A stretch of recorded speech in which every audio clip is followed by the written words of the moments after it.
Enjoy. We'll see you back here at the half.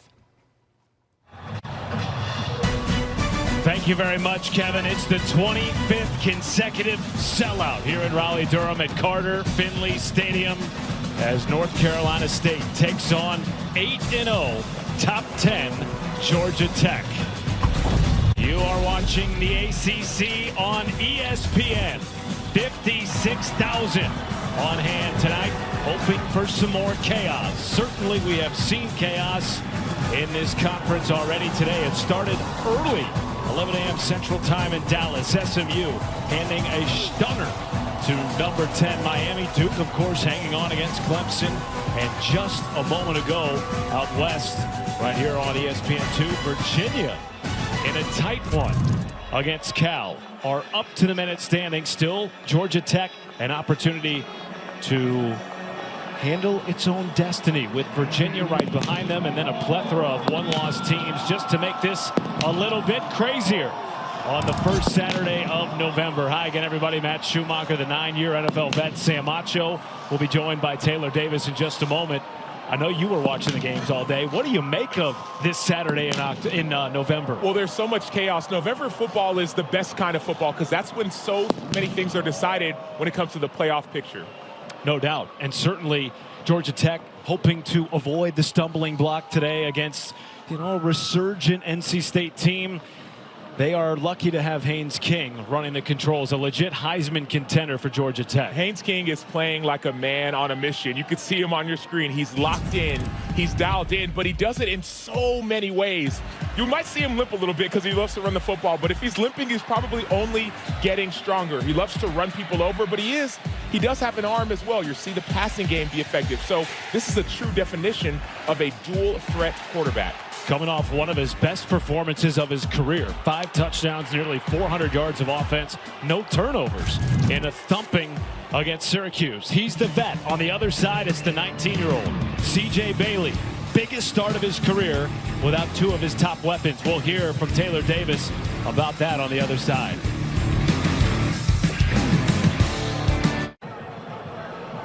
ESPN College Football Prime Time is presented by Geico. Nights are a little bit different around here in Raleigh-Durham. They are packed in for NC State Georgia Tech kickoff in just a moment. But first, Taylor Davis with a report on the North Carolina State offense. Yeah, Matt, huge news. NC State will be without tight end Justin Jolie and the ACC's leading rusher in Hollywood Smothers. Jolie is dealing with a hamstring injury he sustained on that touchdown drive against Pitt last week. Smothers, an ankle injury. Coach Doran told me he didn't practice all week, just isn't quite ready to go. Look for more inside zone from running back Duke Scott. But Matt, it goes without saying, Jolie and Smothers, huge misses for this NC State team. No question about it. And the top 2 receivers in the passing game in terms of catches this year for the young quarterback, CJ Bailey.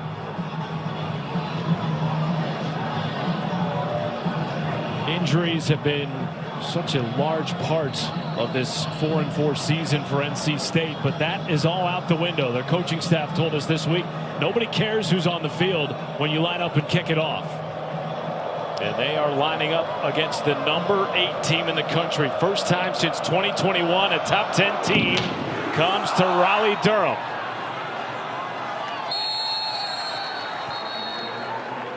And so without his top 2 weapons on offense, the young quarterback CJ Bailey takes more of this game on his shoulders. There's so much excitement around this quarterback. Not only did we talk to the coaching staff, but you turn on the tape, and CJ Bailey, when he gets hot, he's very hard to stop. You can see it through the air, but one thing that he's grown in his game is his ability to run the football as well. He has a 6'6" frame, so he's got a long frame, but he's become more courageous as a runner. He will have Duke Scott in the backfield, the redshirt freshman from Stockbridge, Georgia. First play is a pass and a dart complete outside to Noah Rogers for a first down. NC State won the toss, elected to receive. The offense this year, despite the record, Sam, has shown the ability to be very explosive. I love the confidence. When you win the toss, you say, I want the ball, I'm at home, I want to get points on the board first to show that we are not afraid.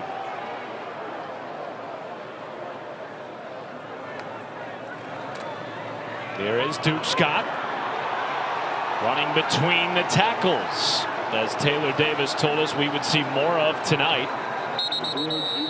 He is a stout 5'10", 215 pounds. He's different than Hollywood Smothers. Hollywood Smothers is more of an outside zone, catch the ball out of the backfield type of back. Duke Scott, to your point, Matt, is more compact. So the ball is going to be more of an inside running type of ball game.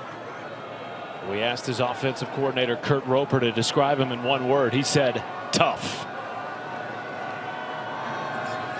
Makes it 2nd and 1 after a gain of 9. Bailey underneath to Scott. And another stick moving play with a late flag thrown in from one of our side judges.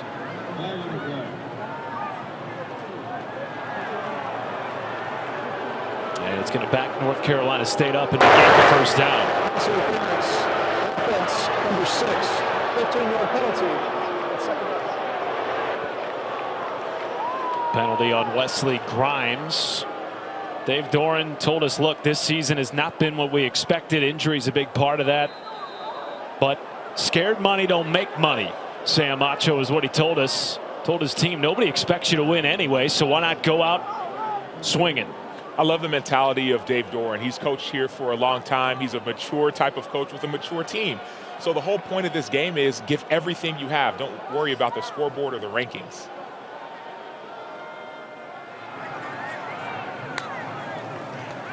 Second and 16 after the pass interference. Over the middle, caught by Cody Hardy, who expects to get more snaps tonight without Justin Jolie. Cody Hardy, 6'3", 265. He's not necessarily a receiving tight end, but without Jolie, he has an opportunity to step up. You see the pocket, clean pocket for C.J. Bailey, and places that ball perfectly for Hardy. That's one thing that shows up for C.J. Bailey, extreme amount of touch on the football. That is Hardy's 3rd reception of the season. And it puts NC State in plus territory. Bailey, a quick throw, goes out to Grimes. Clayton Powell-Lee with some late contact, a little bit of chippiness on the outside. I love the confidence that this coaching staff is putting in to C.J. Bailey. You see this is going to be tackled a little bit late. But this coaching staff is getting the ball out quickly. That was Omar Daniels on the hit, but the coaching staff is getting the ball out quickly. That builds confidence for a young quarterback. Already 3 completions on this drive for Bailey. Here's Duke Scott. That time wrapped up after no gain. Now this Georgia Tech defense down a couple of players as well. 3 in the secondary. No Jai Gilmore, no Amari Harvey. And up front, they're without their starting nose, Matthew Alexander. But they do bring back tonight Akilo Stone, who has missed the last 3 games up front for the Yellow Jackets. 3rd down, 3 or less. They're going empty. So you may want to isolate one of the inside receivers. Pressure off the edge. Bailey delivered quickly to Dante Daniels. 3rd first down of this opening drive for the Wolfpack. 2nd different tight end that we've seen, not named Justin Jolie. Jolie's been out, so other guys have to step up. Dante Daniels, number 87, he's lined up right at number 2. Notice him sit down in the soft spot of the zone. It's hard to play zone on 3rd and 3 or less because there's so many soft spots. Usually you need to play man in a down and distance like that.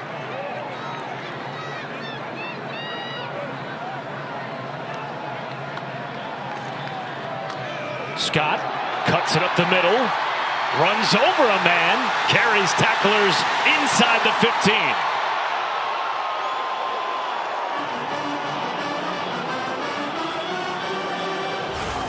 Inside zone run to perfection. You're seeing this play, right? It's really a zone cut. Daniels coming back to do the cut, and Duke Scott, that physicality is showing up on tape. That's one thing that we haven't seen a lot of with a lot of Hollywood Smothers. So now it's almost like a different style of offense from NC State. They come into this game having lost 4 of their last 5. Quarterback run, Bailey cannot get out of that tackle by Clayton Powell-Lee, their 2nd leading tackler and starting safety. Only win over this stretch against an FCS opponent. You got to go all the way back to September 11th. The last time NC State beat an FBS program, it was Wake Forest. Four out of their last 5 games they've lost, and that's one thing that's been the hard part about this NC State run. They bring Will Wilson into the game. He's run the ball 14 times this year. 10 of those have resulted in either a touchdown or a first down. Their short yardage specialist following blockers, and Gallup's inside the 5, short of the line to gain. So they can score, they can get a first down without scoring in this position. So looks like Wilson staying in. Now, getting into the red zone was such an important piece of their offensive preparation this week. Sam, they got into the red zone just once in the last 2 weeks against Pitt and Notre Dame, and now C.J. Bailey comes back in for the 10th play of this opening Wolfpack drive.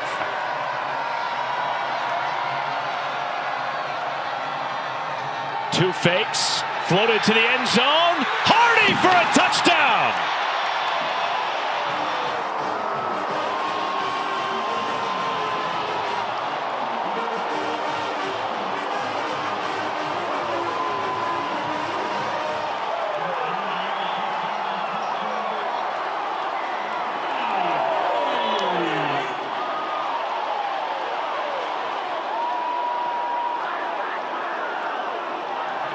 You're grinning ear to ear right now after that opening drive. Scared money don't make money. We heard from Dave Doran. He said we cannot be afraid.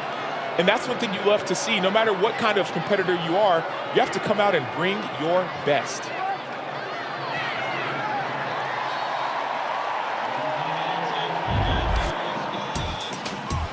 Running backs at home, so as a defender, you're thinking, okay, I have to stay in the run, but Cody Hardy's the tight end. Line up right in that C-gap. You block, you block, you block, you delay, you trip, maybe on purpose, and then you find the end zone. Cody Hardy is stepping up because he's the next man up.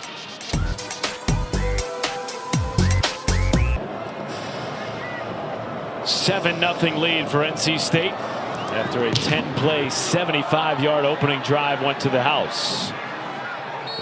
Returnable for Shane Marshall, but he kneels it in the end zone, and we will see Haynes King, a legit Heisman candidate, and a tough test for NC State's defense as we take a look at tonight's impact players, brought to you by Pizza Hut. Well, it's going to take a little bit more this week. If you want to not be on Haynes King's Heisman highlight, it's going to be 3 defenders for NC State. Kean Sloan, Sebastian Hartsch, those are 2 of the edge defenders, and then Caden Durham, the inside linebacker, Fordham, excuse me. They want to try to keep everything inside. So the goal is to try and keep everything inside and not let King beat you. Here's Jamal Haynes. He is wrapped up in the backfield.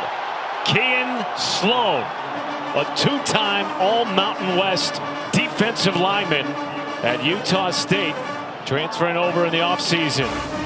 He's one of our impact players for a reason. Watch him take on this pulling guard. Kean Sloan's an outside linebacker. This game has to be won, if it's going to be won, by the outside linebackers. Why? Because Georgia Tech loves to pull people and be physical with you. Kean Sloan accepted the contact and was ready for it.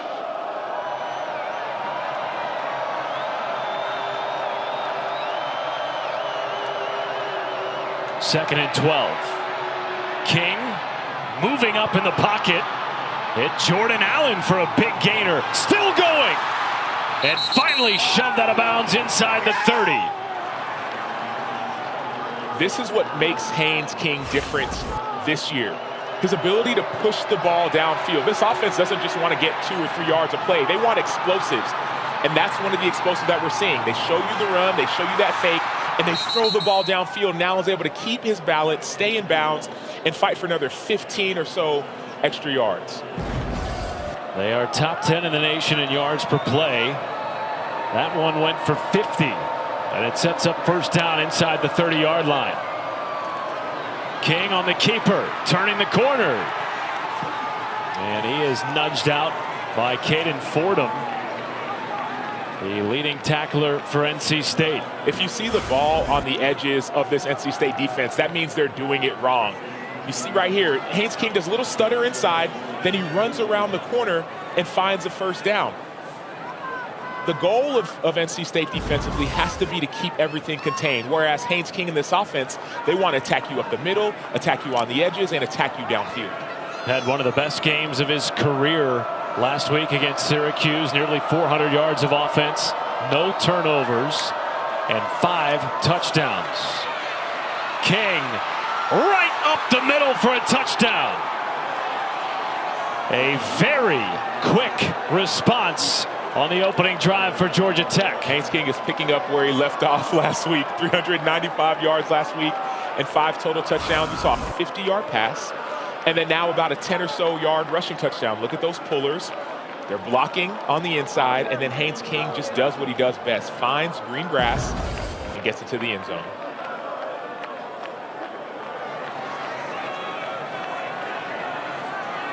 Aiden Bird makes it a 7-7 game in Raleigh.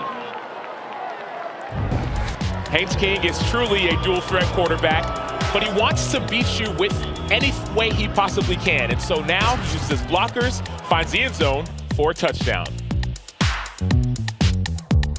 I like, you know, I'll do Twix every now and again. Okay, but there you go. If I get too many, man, it's not a good look for your boy. I'm more salty than sweet. Got it. I like fries. But that's not a Halloween thing, is it? Not quite. Can't have fries on Halloween. Matt Schumacher, the former Texas Longhorn, 9-year NFL vet. Sam Acho, Taylor Davis on the sidelines. 7-7 game. After both opening drives went for touchdowns. Here is Colson Fields out of his own end zone and plows out across the 20. Let's take a look at the drive recap. AutoZone, 10 plays, 75 yards on the opening drive of the game for NC State. Again, down their top 2 offensive weapons.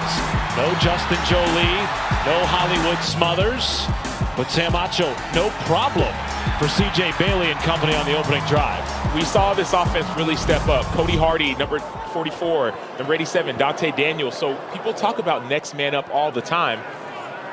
NC State is living it. Bailey on play action, checks it down to Duke Scott. That has been one major area of C.J. Bailey's progression. Remember last year, had to start 9 games as a true freshman due to an injury to QB1. Such a young player, Sam, just 19 years old, but his poise off the charts. Well, there's so much, not just the poise, also there's a sense of joy when he plays. We were at his walkthrough yesterday, and he was dancing, joking around. He has such a level of joy to his game. 2nd and 6. Underneath, hit Teddy Hoffman.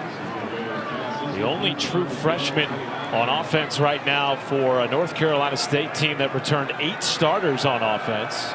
And prior to tonight, they had been isolated from all the injuries that this program has sustained over the course of this season so far. And now it's another 3rd and 3. Last time we saw Blake Gideon, defensive coordinator for Georgia Tech, play zone. This time it looks a little bit more like man. Pressure comes. Quick throw over the middle is caught for a first down. Terrell Anderson, who we expect to get more targets tonight without Justin Jolie. So it is man-to-man defense, but you have to understand down and distance.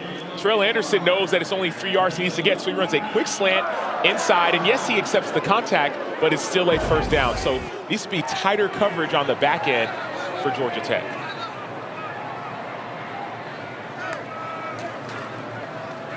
Duke Scott on the carry.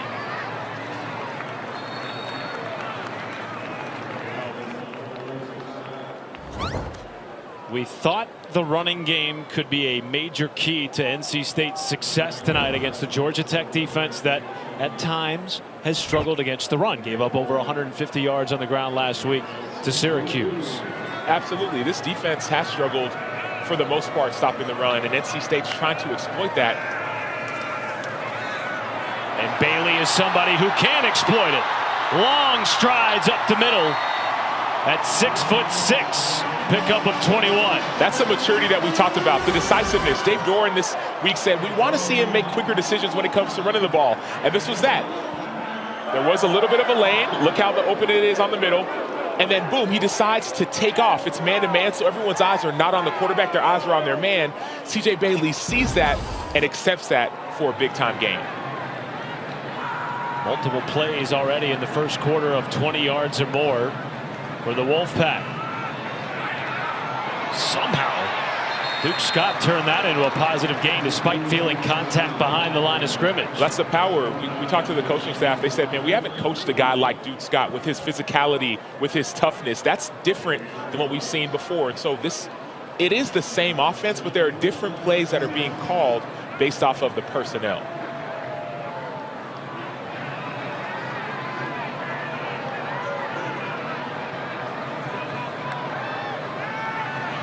Second and 7.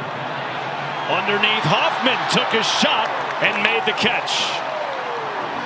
Gain of 16. It looks like the blow by Omar Daniels. It looks like Georgia Tech is playing a little bit on their heels right now. That was somewhat of a screen and go. You fake the screen to the pump and fake, and then there were two wheel routes. There was that wheel route right there by Hoffman. There's another route over top.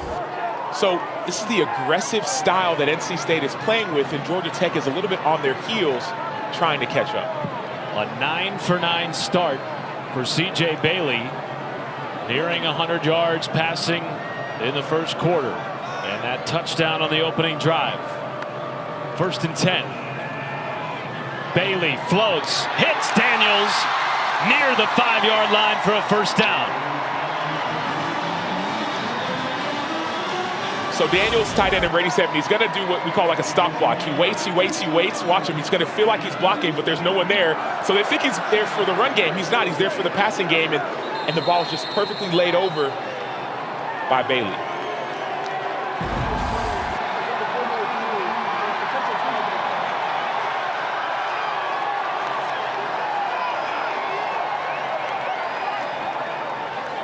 So they're going to send this to review for a potential targeting. We will step aside and clear that up when we return. A 7-7 start in Raleigh. Toby was potentially going to be called for targeting here, but after the review, Sam, they wiped it off. So they decided that Dante Daniels in this position is not defenseless anymore, because if he would have been defenseless, there is an indicator leading with the head. There's forcible contact in the head or neck area. But Daniels, once he caught the ball in the referee's assumption, no longer became a defenseless receiver. So no targeting. Todd Evans, our replay official tonight in Raleigh-Durham. First and goal. Bailey flushed, corner of the end zone, and wisely got it out of play. His first incompletion of the night. That's the right play. That was a smart decision by the 19-year-old quarterback, second year as a starter. Nothing's there, nothing's open. Don't try to force it. Just throw it away and live to play the next down.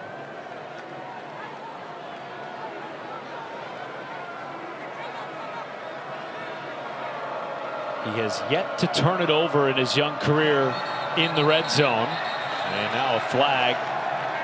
False start on NC State. Offense, number 44. 5-yard penalty. Second down. And it's on the tight end, Cody Hardy. And that's what we're seeing now, the chess game. So now Georgia Tech says, okay, we're going to put some pressure on you. They stemmed late into pretty much a bare front, so 5 guys on the line of scrimmage. Hardy's the end man of the line of scrimmage, so we reacted to that stem. So as much pressure that we've seen from NC State, Georgia Tech can respond with pressure of their own. Blake Gideon, your former college teammate, first-year defensive coordinator for Georgia Tech. Less than 5 seconds on the play clock. Bailey got it off with 1. Up the middle, he's taken off. He's into the end zone for a touchdown. 11-yard scamper. Wolfpack back on top.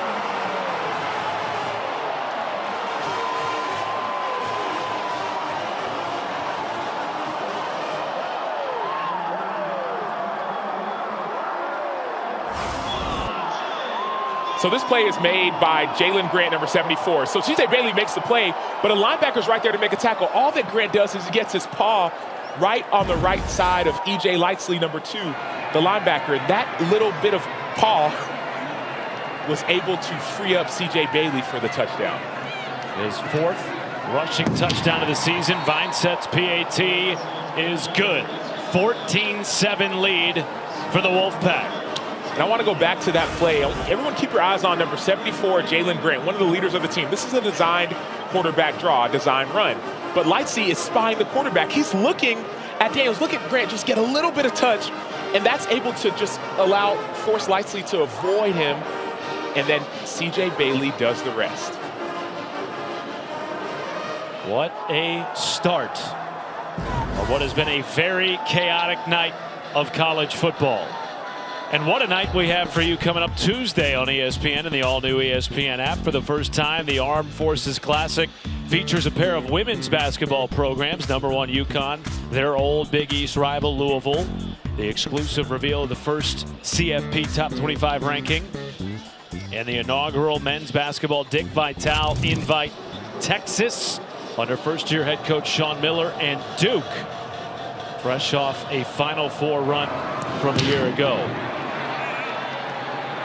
Short kick, returnable for Shane Marshall. Takes it out to about the 30. Kevin Connors.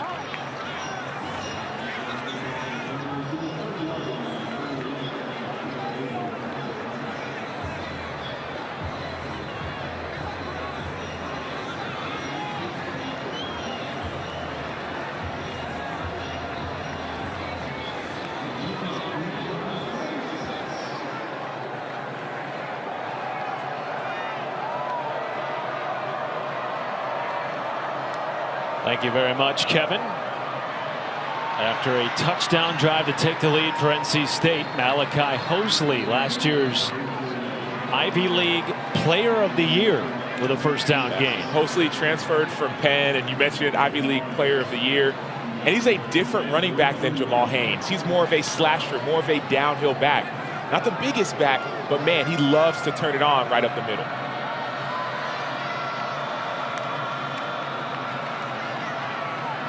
They go back to him. Taylor Davis, what do you have? Well, guys, obviously the noise has been at an all-time high around Haynes King, and I asked him this week, hey, how are you dealing with this? He said, it's all about your priorities. It's easy to avoid noise that I don't care about. My goal isn't a Heisman. My goal is to win this one, and then the next one, and then the next one, and win a championship with my team. That's all I care about. And you see that really embodied team-first kind of guy.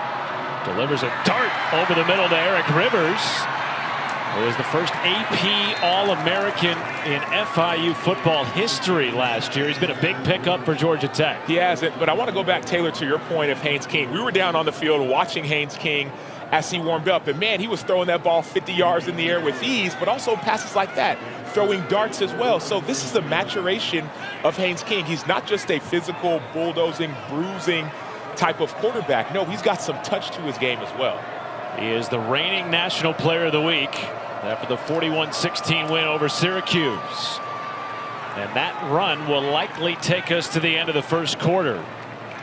A hot start for NC State, something they needed against a Georgia Tech team that has dominated opponents this season in first quarters. They take a lead into the second frame in Raleigh-Durham. The end of the first quarter. As suspected, an offensive slugfest in the opening 15 minutes. NC State with 2 drives and 2 touchdowns. Georgia Tech combined first quarter points. They give up 14 to an NC State team that dominated time of possession. But now 2nd and 5 for Haynes King and Georgia Tech. And a first down run for the Heisman candidate, who Taylor Davis told you about going into our last break. He's not concerned with all the Heisman hype and the Heisman noise. The son of a coach, his father John, a longtime high school Texas coach, and he plays like it and he speaks like it as well. Not just anywhere in Texas. That's East Texas, the 903 Longview High School. They love football in East Texas. He's a true football player.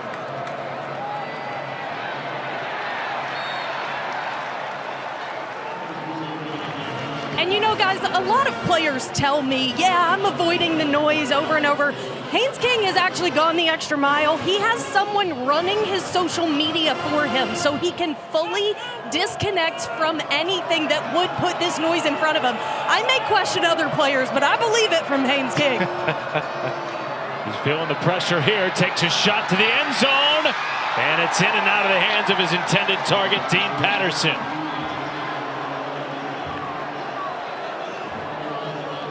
Jamel Johnson had outstanding coverage. That ball was perfectly placed, but Jamel Johnson avoids the contact, see the pump fake, but then Jamel Johnson gets his head around. Really, more than anything, that was actually really just a drop.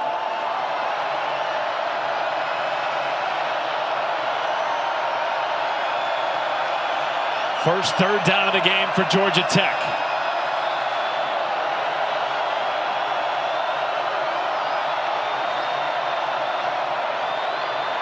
Haynes over the middle, and it's dropped again inside the 10. It was intended for the true freshman Jordan Allen. And now after a pair of drops, the kick unit comes out for Georgia Tech. The ball's being placed exactly where it needs to be, but that's the second drop that we've seen in a row by one of the Georgia Tech receivers. Sometimes the excitement, the being amped up, sometimes you're not ready for a moment like this. So Georgia Tech needs to calm themselves down. The ball's right where it needs to be, and just keep on making the plays you're supposed to make. Aiden Burr from 43 yards. Tucks it in the right upright to make it a 4-point game. Good stop for North Carolina State this afternoon as we welcome you back to a ACC night slate between NC State and Georgia Tech. Yellow Jackets, the last undefeated team in the ACC at 8-0. Best start in 59 years.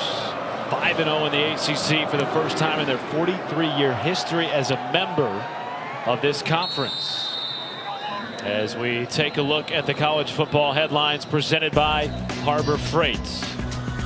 How surprised were you by the Mustangs' upset victory over Miami? Miami's been up and down this season. They started off very, very hot, but as of late, they've been a lot down. So I wasn't overly surprised as we watched some of the undisciplined play by Miami. Duke. What has been impressive, though, you're talking about Duke and Darian Mensah, transfer from Tulane. They've been impressive, still only one loss in conference. But Virginia surviving a scare. This is the third or fourth straight week where it's been close at the end. And Louisville trailed early against Virginia Tech. Held on to win that game. Wake Forest in action right now against Florida State over on ACC Network. And that is the first sack of the game for either team. It's a loss of 7. And Akilo Stone back for the first time in 4 games with the tackle. Watch him on the inside. Just work, spin move, work. We call that an ice pick. When you finish off that spin move, you're not lazy with your offhand. You use it to pin the offensive lineman, and almost like you're sticking an ice pick in their back. It's kind of graphic, but that's how it works. Akilo Stone with a beautiful pass rush move for the sack. Not too graphic for Brent Key. More on that in a moment.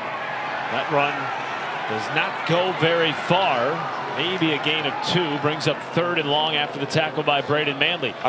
Brent Key told us last night that his message to the team was about chase dogs and catch dogs when you're hog hunting. And he used some pretty graphic language. He wanted his team to understand that they're not going to be the hunted. They're going to be the hunter. And you talk to some of the coaching staff, and they were with Georgia Tech. They said, hey, man, they have to step into the ring with us. So NC State, they need to understand that we are here. So this team is very locked in. 3rd and long underneath to Colson Fields. Twists ahead, but not nearly enough to move the chains, and the punt unit will come out for the Wolfpack. And now it seems as if the game is starting to settle in just a little bit. I talked with Blake Gideon, the defensive coordinator for Georgia Tech. He said, we know before the game, he said, we know that NC State's going to have a fast start, bring out their best punch. It's a homecoming game. It's a night game. It's a big game.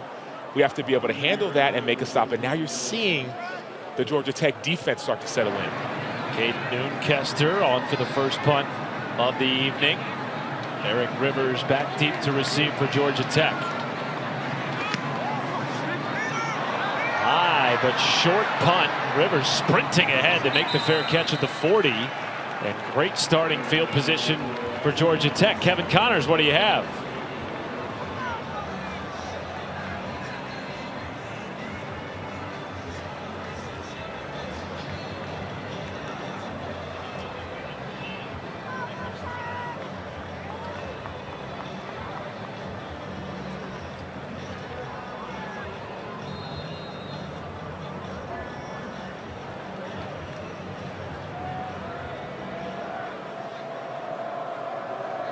How about that, Kevin, on a chaotic day of college football? You said it earlier tonight. That is a playoff eliminator type of game. Neyland at night. Here's a pass underneath from Haynes King. Brett Seither running it past midfield and into enemy territory. Gain of 26. You know, Brent Key told us, look, yeah, we know we're number 10 or top 10 in the country. We know we're off to the best start since 1966. None of that stuff is getting to us. He told us, Sam, that this is the most fun he's had coaching a football team in 25 years as a head coach. Not just because they're winning, but because of the type of guy they have on this roster. This team is extremely locked in. People talk a lot about leadership councils, and he has 27 seniors on this team. Every single senior is on that leadership council, mature team. Haynes King pumps, keeps, runs over a man at the 30. But a nice gain on first down. Most teams, Matt, they vote positionally. Okay, well, leader in this position room or that position room. Brent Key said, no, we want our seniors to be the leaders of this entire team. And Haynes King is the one leading that charge. 24 years old, 6th year in college football. Even keel, not too high, not too low. That level-headedness, it permeates throughout the locker room.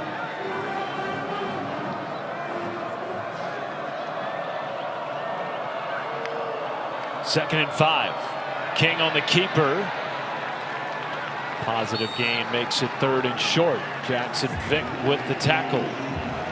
Well, Brent Key also told us about his veteran quarterback, 24-year-old Haynes King, that he's been a different dude this year, playing on a mission, not for himself, but for this program.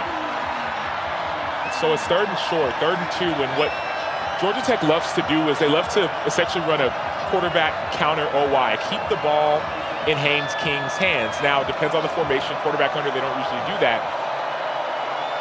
In the past, last week, we saw them do a play action for a big game. Traylon Maddox in the backfield. They pitch it to him with space, lowers the shoulder for a first down.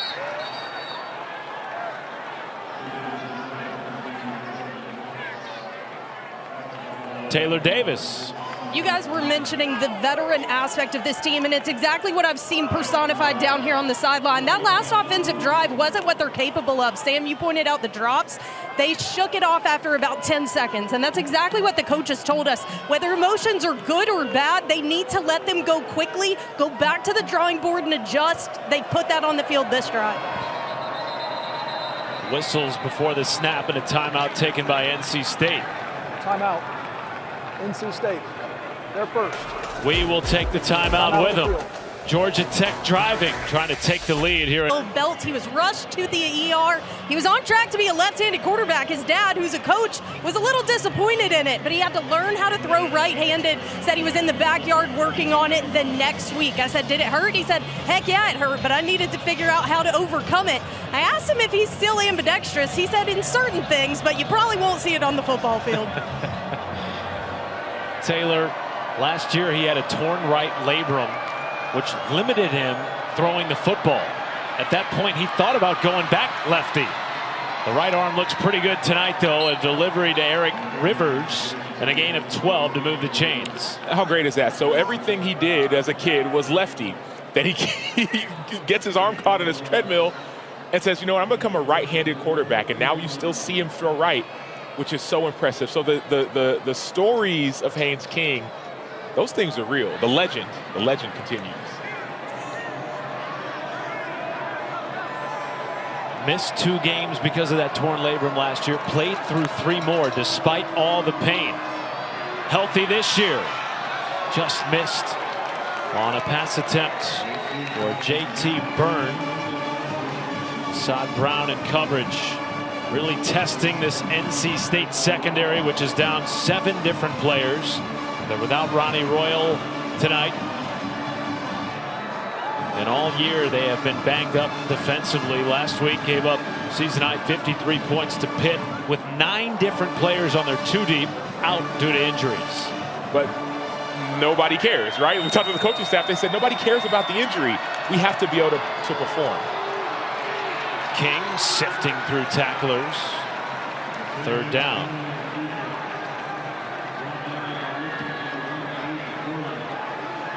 Brent Key told us this young man is just cut from a different cloth. Credits his father, John King, for a lot of that. The old high school coach. But he told us, Brent Key did, that you won't find another competitor quite like Haynes King. Brent Key doesn't smile often. But when he started talking about Haynes King, he started to smirk just a little bit because they're cut from that similar cloth. Let's see. Big 3rd and goal. King under pressure.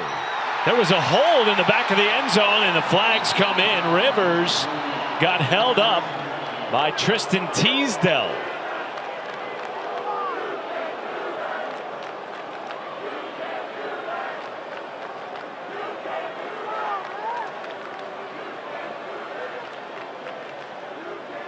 Teasdale's a true freshman. You talked about some of those injuries. He's one of the young guys stepping up, but he got caught holding in that situation. Pass interference. Defense, number 19. Foul occurred in the end zone. By rule, the ball is placed at the 2-yard line with an automatic first down. So he's a true freshman safety lined up on King. That's a tough situation as a true freshman. You know, you can't hold, you can't grab. He started to get lazy at the top of the route. More maturity and more reps will breed more experience, and he'll be ready. So it makes it 1st and goal. Fake the pitch. King hit, spinning, and he's dropped by Brandon Cleveland, one of just 3 healthy returning starters on this defense for Dave Doran. This is the play that we talked about. This is that quarterback counter row wide. They'll fake the pitch to try and get everyone out. But what DJ Elliott, defensive coordinator, said is, hey, I'm going to put Ken Sloan on the edge. He's going to attack, and then we'll find ways to slant the line to try to slow down that play. So 3rd and short, 4th and short, or even down in the goal line, expect Ken Sloan, number 8 of NC State, to be at the point of attack. Carry up the middle. It is stopped.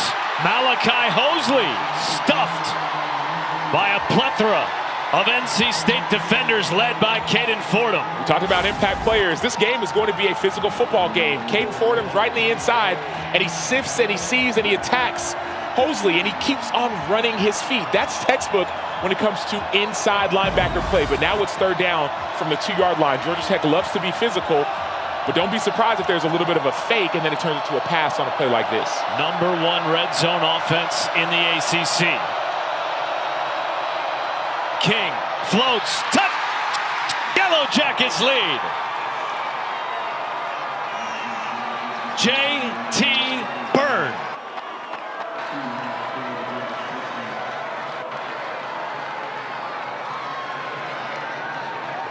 And that quiets this capacity crowd on a homecoming night in Raleigh. It's the maturity of an offense.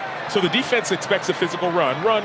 All of a sudden, J.T. Byrne just touches him just a little bit and gets behind the defense. That's the problem or the trouble with playing Georgia Tech. You think they're going to do one thing, then they do something exactly opposite.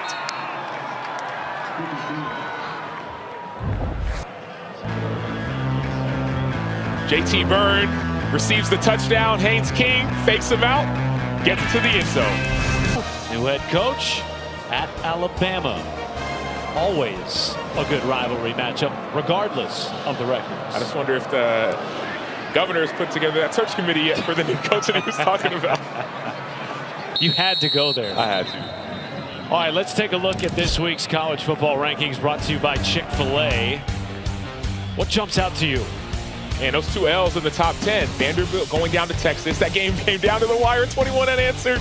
And then Miami going down at SMU. So these rankings are going to look totally different come Tuesday. Not just because it's the committee voting on it, but because 2 top 10 teams went down. College Football Selection Committee's first top 25 reveal this Tuesday night. They meet every Monday for the rest of the season, all the way up until after the conference championship games. Last drive resulted in a punt for NC State. This starts on the ground with Duke Scott getting the start tonight in the place of the injured ACC leading rusher Hollywood Smothers. On College Game Day announced their location next week. BYU, who was idle this weekend, goes on the road to to take on Texas Tech. Game day in Lubbock, 9 a.m. Eastern, 8 a.m. Central Time. Bear Bachmeyer. And then no Will Hammond for Texas Tech. Well, the Big 12 could get shaken up in a big way tonight with Utah playing Cincinnati at home. That's the late game. Here's Noah Rogers with a nice run after the catch to move the chains. Picks up 17. So this is where Georgia Tech needs to respond. You accepted the first punch from NC State, but now you have to make your adjustments and start responding. We've seen Georgia Tech pretty much either rush 4 or 3. They haven't had too much variety so far, but it may make sense to start changing up the look for a young quarterback in C.J. Bailey. Just 19 years old, 2-year starter, and an NFL talent in the words of his head coach. Flag comes in at the end of the play.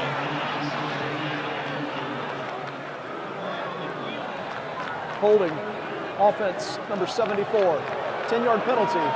It's first down. It's on the center, Jalen Grant.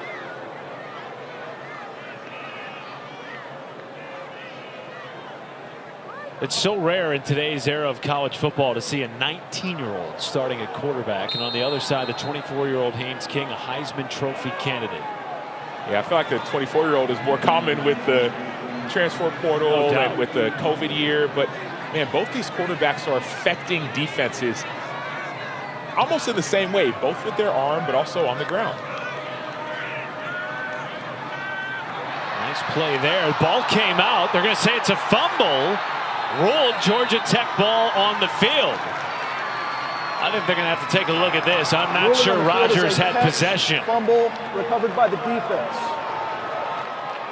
Jason Moore, the big D tackle, 6'2", 300, jumped on top of the football. But what I'm looking at is, was there firm control? So the ball's going to be, it looks like it's going to be caught, but I don't know if there's firm control on this one. You see Rogers just bobbling it the whole way. To me, that looks like an incomplete. Previous play is under further review.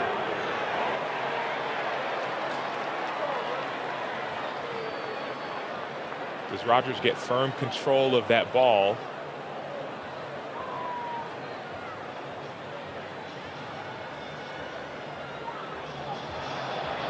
To me, that doesn't look like it's control. I mean, we're going to look at it again. You could say he's getting that step, but before he's trying to get that first step in the ground. And remember, it has to be clear and obvious for this play to be overturned. So it was rule of fumble. Rule to fumble. Is it clear and obvious that this was not a catch? I'm not convinced he ever had full possession when he took that first or second step.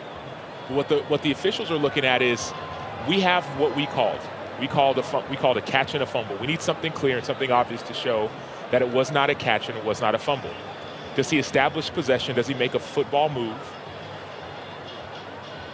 There's a clear recovery. To me, that ball, it pops out before it's possessed.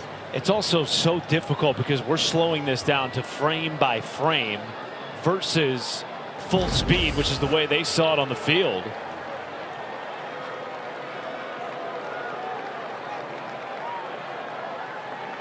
And here we go. We're going to hear from Adam Savoy. Review, the pass was incomplete. It's second down.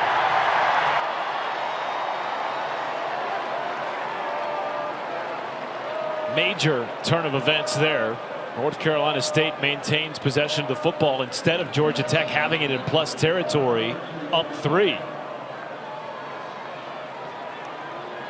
Remember, NC State won the toss, elected to receive, so the Yellow Jackets will get the football coming out of halftime.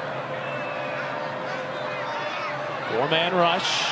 Bailey buying time, takes a shot, and a lot of contact at the end of that play. No flags. And an incomplete pass intended for Noah Rogers. So C.J. Bailey found Rogers a bit late, but to me that looked like there was a little bit early contact. Noah Rogers is trying to receive the ball, and that contact by Daquan White looked a little bit early. Right there, before the ball reached the gloves. You said it earlier. Sometimes when you're watching in slow motion, it looks like looks one way, but to me, even in real time, that looked a little bit early. The Packer 3 for 4 on third downs in this game. This on 3rd and 20. Bailey with room to run if he wants it. Instead throws, has an open man. It's Anderson. Turns it upfield. Anderson down to the 15. Monster gain to extend the drive. 52-yarder.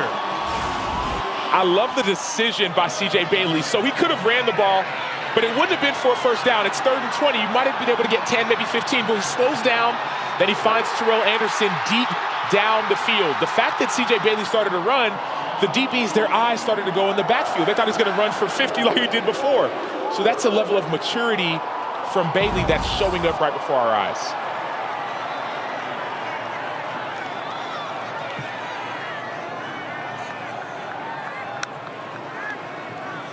Duke Scott following blockers inside the 10. And just going back to that play briefly, why was that play wide open? Well, for the first time all game, we saw the defense of Georgia Tech bring a blitz. We saw the pressure, and so with that blitz, that means you have one less person in coverage. They brought 5, maybe even 6. That leaves one less person to be back in coverage. That's part of the reason, in addition to C.J. Bailey and the threat of him using his legs.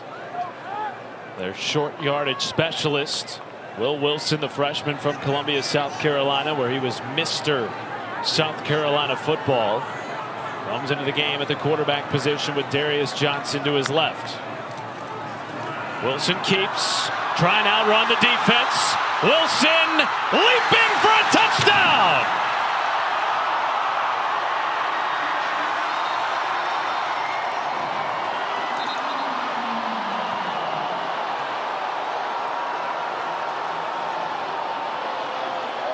We talked with Kurt Roper, the offensive coordinator of NC State. He said, hey, when you see 10 in the game, you know what we're going to do. And you still can't always stop it. You still can't stop it. Will Wilson did that pretty much all on his own. Noah Rogers was on the edge. He could have been blocking. He wasn't. Maybe he thought the play was supposed to go inside. The play actually was supposed to go inside. He didn't need the block. I wonder if they're huddling here to discuss whether or not he Rolling maintained on the field possession. is a fumble recovered by the offense in the end zone for a touchdown. That's what the scuttlebutt was about at the end of that play, with Georgia Tech players diving onto the pile. That's what seeing the ball, the scuttlebutt. One more time. The fracas. So to me, that's a touchdown. The ball crosses the plane. Kyle Eifert does a great job of trying to get the ball out, but they rule fumble, so it doesn't matter either way. But that was a touchdown before a fumble. I got to be on my P's and Q's next to the Campbell Trophy winner. Sam Acho, what a response by NC State after Georgia Tech just marched down the field and took their first lead of the game. Well, started with C.J. Wilson getting that ball down the field, and then, C.J. Bailey. Now Will Wilson using his legs once again. Number 10, when he gets in the game, usually going to run it. He reaches the ball crosses the plane. There's full control, full possession. So to me, that's a clear and obvious touchdown. But either way, since it's recovered by the offense, they didn't have to go back and see if it was Will Wilson's touchdown or NC State's touchdown. For 20 years, All-State has celebrated every field goal and extra point made at participating universities by donating to the university's athletic scholarship fund, supporting all student athletes. Thank you, All-State. Can I ask you a question? Yes, sir. How do you spell scuttlebutt? Because I legit don't know, and I want to use the I word. can't believe you don't know, because you are the smartest person in this booth by a long shot. Can you tell me how to spell scuttlebutt? I don't know. Come on, dude. I want to use the word. Language of origin. Can you use it in a sentence? Language of origin, definition. One of my buddies won the Scripps National Spelling Bee in fifth grade. Of course. Cy Gunturi. Well, as we've talked about all night, Acho, it's been a wild day in college football, particularly in the ACC. We saw Miami get upset by SMU. Duke held on against Clemson. Louisville holding on against Virginia Tech. Look at all the one-loss teams stacked up behind Virginia and Georgia Tech.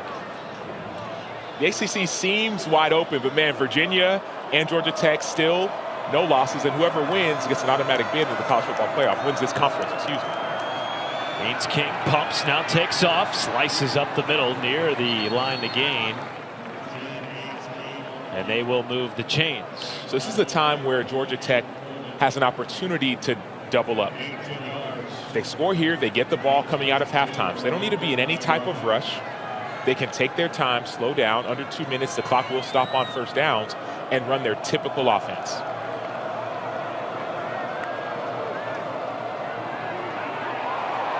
There's Jamal Haynes stretching it wide for a gain of 3 or 4.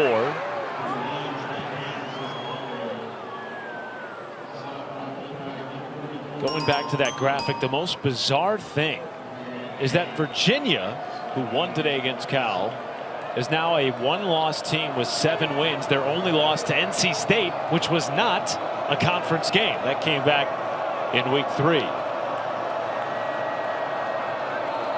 And Georgia Tech will elect to take this down to the 2-minute timeout. All 3 timeouts remaining for Haynes King and Georgia Tech, trying to put together a drive at the end of the half.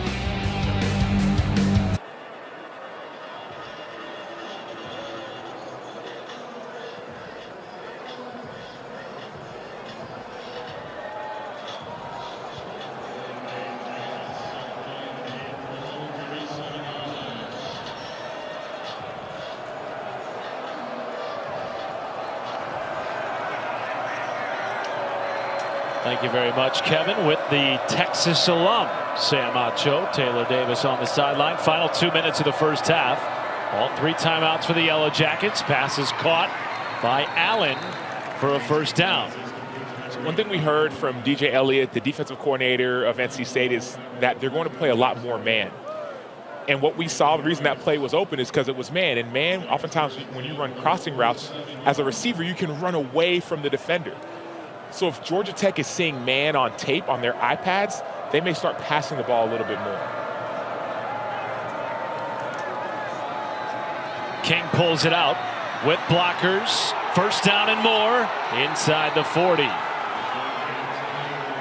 Haynes King with a gain of 13 and another methodical drive taking shape for Georgia Tech, who gets the ball coming out of halftime. Notice how they're taking their time. They're not in a rush. But one thing I love about this offense is when Haynes King decides to run, everyone blocks. So Brett Seither, the tight end number 80, he did a great job of blocking on the edge to allow Haynes King to get about 5 to 7 extra yards. Anytime this ball is run, whether on the inside or on the edge, every single person on this offense, receivers, tight ends, running backs, they block.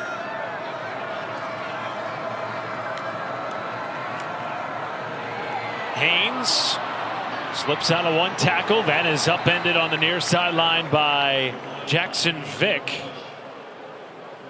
The starting nickel playing in a very banged up secondary. Frankly, this entire defense has been banged up. Big reason why they've lost 4 out of their last 5 games. In all 4 of those losses, they trailed at the half. Trying to flip the script tonight against an undefeated Georgia Tech team coming in ranked number 8. King taken down in the backfield. Caden Fordham with the first sack for the Pack.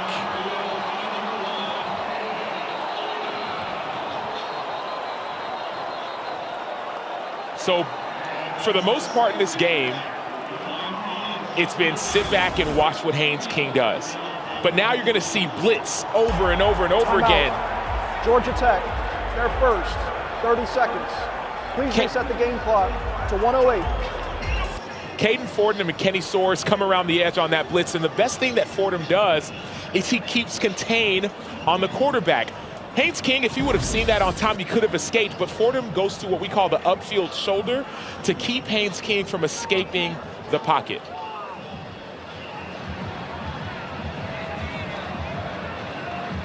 Third and 15 looming for Haynes King. Caden Fordham, what a story he has been, the alpha of this defense.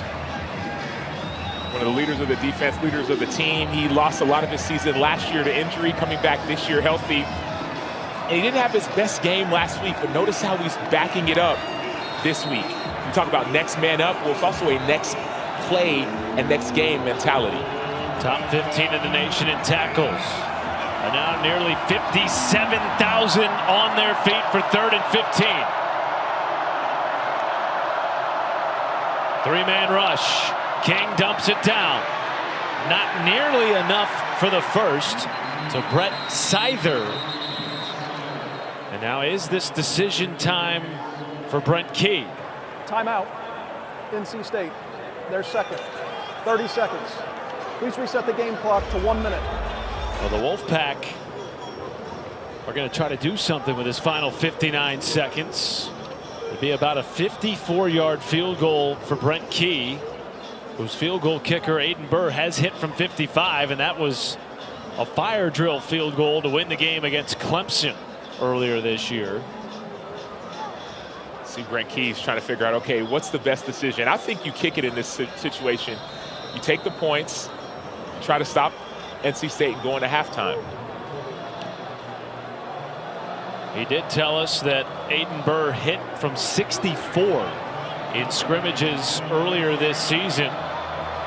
They will bring him out for a 54-yarder from the left hash. Already 1 for 1 tonight.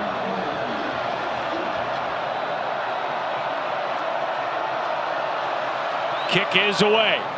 Burr is wide left. No good.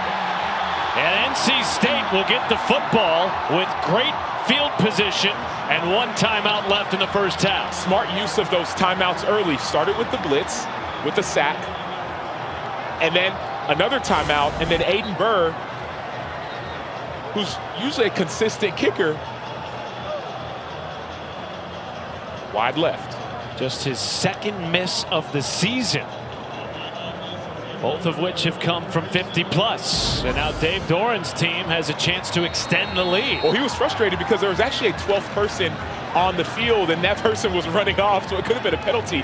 Terrell Anderson was back there as if he was going to be maybe a long kick and returning it. But fast forward, CJ Bailey, let's see what he can do. Ball starts at the 36. Bailey, a quick throw out to Wesley Grimes, trying to get out of bounds, could not.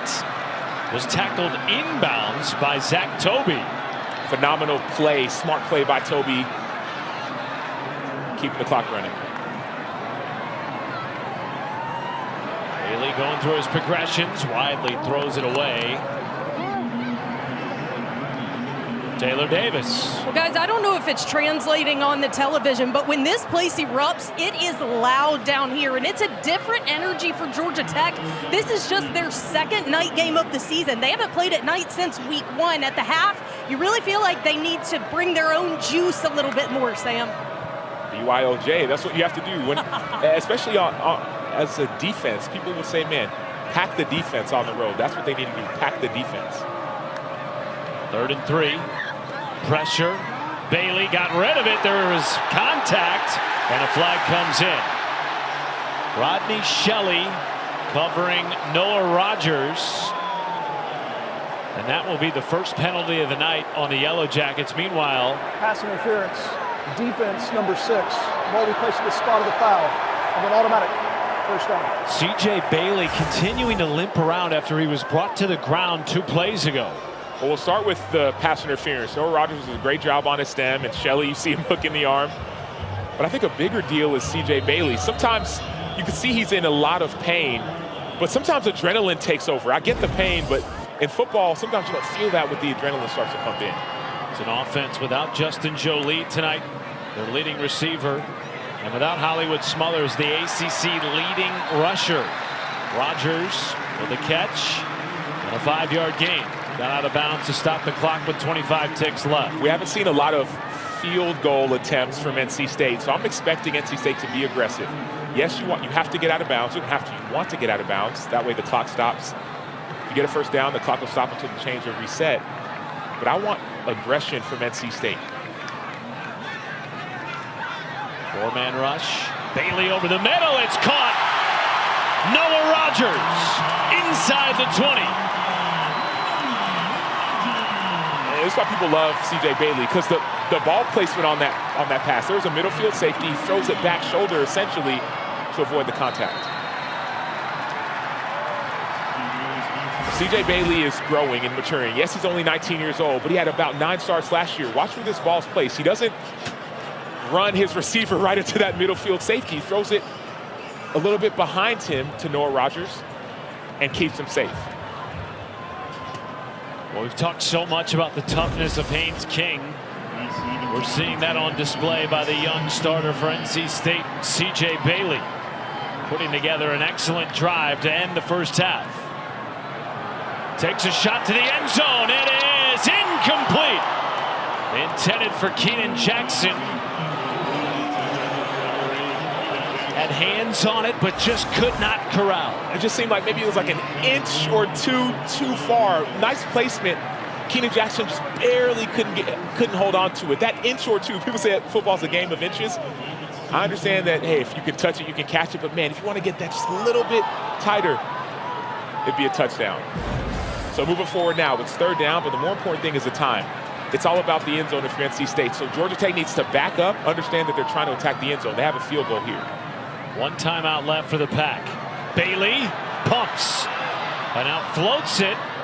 Out of play with 5 ticks left, now 4. Now 3. It wound down all the way down to 3 seconds left in the first half. And this will be their first field goal attempt since week 4 as C.J. Bailey hobbles to the bench. I'm sure Taylor Davis will update us on his status coming out of halftime. Kanoa Vine set from 34. It is good. And NC State extends their lead going into the halftime locker room. That's the end of the second quarter. Wow. C.J. Bailey, the young star, was being helped off and now says, let me do it myself. Gingerly jogging into the halftime locker room for an offense. Or so without Hollywood Smothers, the ACC leading rusher, without Justin Jolie, this team's leading receiver. Georgia Tech will receive the football to start the second half.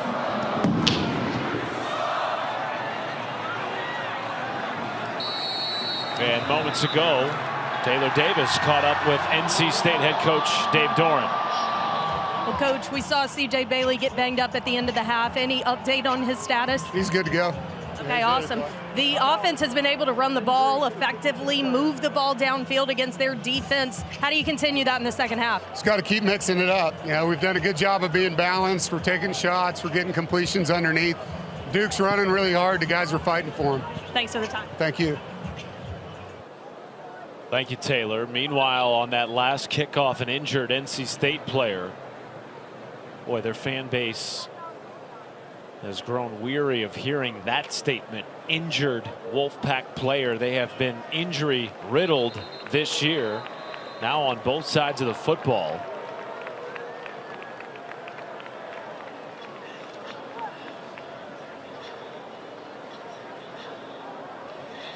Well, let's take a look at tonight's game track, brought to you by Coca-Cola. The wily vet and the young star. Haynes King, a Heisman Trophy contender, and C.J. Bailey hopes to be that one day, Sam Acho. And Haynes King will have his Heisman moment if they are able to overcome NC State down at halftime. These are the opportunities that you live for. C.J. Bailey, on the other hand, is really trying to build his resume. So 2 quarterbacks at 2 different stages in their career, but both with a big opportunity to make a splash. Malachi Hosley, the Ivy League Player of the Year, lined up in the backfield with Haynes King.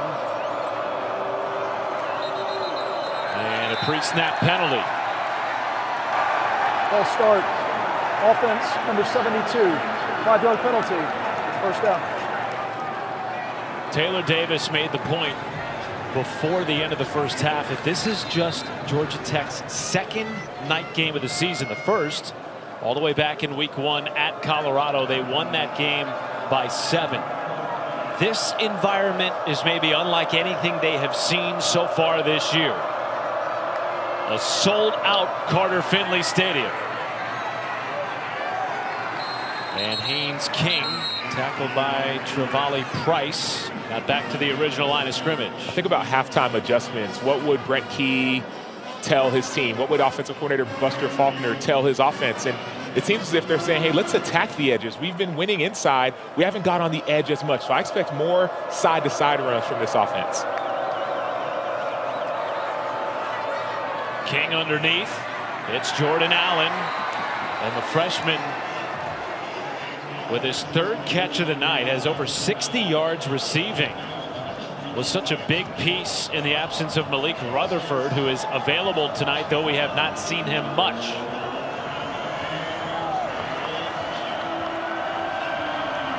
Talk about Carter Finley at night. You see that crowd. That might be part of the reason that it's so hard to win in an environment like this. 3rd down and 4. Pressure floated over the top, and it is caught for a first down by Hosley. Great concentration by the former Penn star. So we talked about the man-to-man defense. Well, Malachi Hosley is a little bit wide. He's a fast human being. And so right there, you see Kean Sloan, number 8. He's thinking, man, should I have peeled? And then Caden Fordham, number 1. He's like, you don't mind up so far inside. That's the trouble with man-to-man defense. The response to man is, I'm going to release my running backs wide and see if you can cover them as a linebacker. King with time to throw. Underneath, caught again. This time it's Luke Harpring. And he is upended near the 25. I love the adjustments that we're seeing, the chess match that's going on. NC State is showing man, and so you do a little bit of misdirection. Let's see how aligned you are. Will you cover your guys? Harpring, you saw, he blocked for a little bit and went back across the line of scrimmage. Now we're seeing a lot of man beaters. I wonder if NC State's going to try to play more zone to try and slow down these man beaters.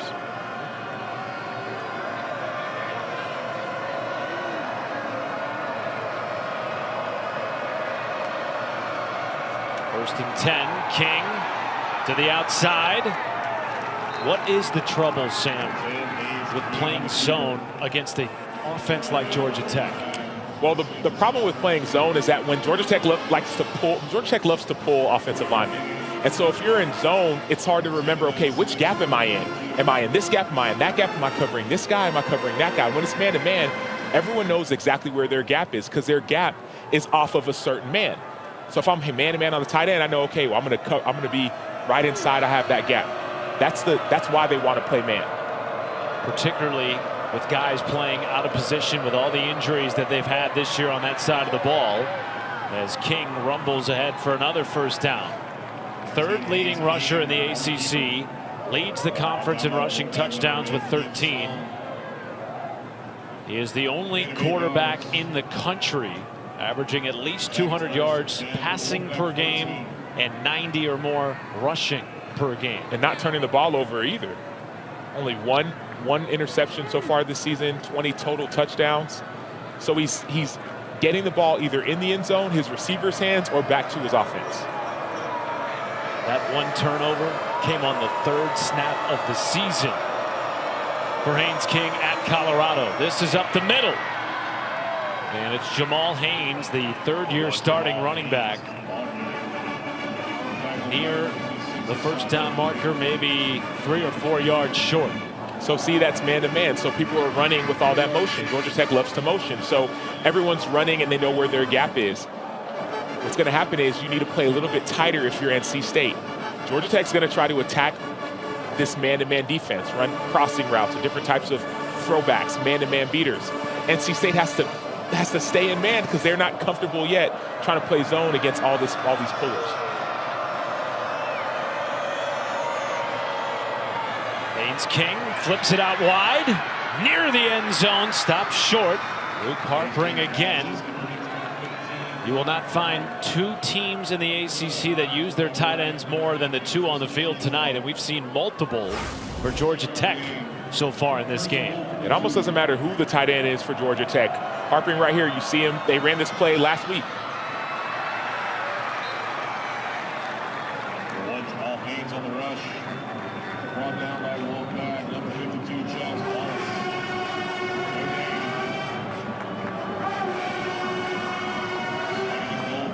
Comeback victories Not an uncommon thing for the Yellow Jackets this year. They have trailed in 6 of their 8 victories to start the season.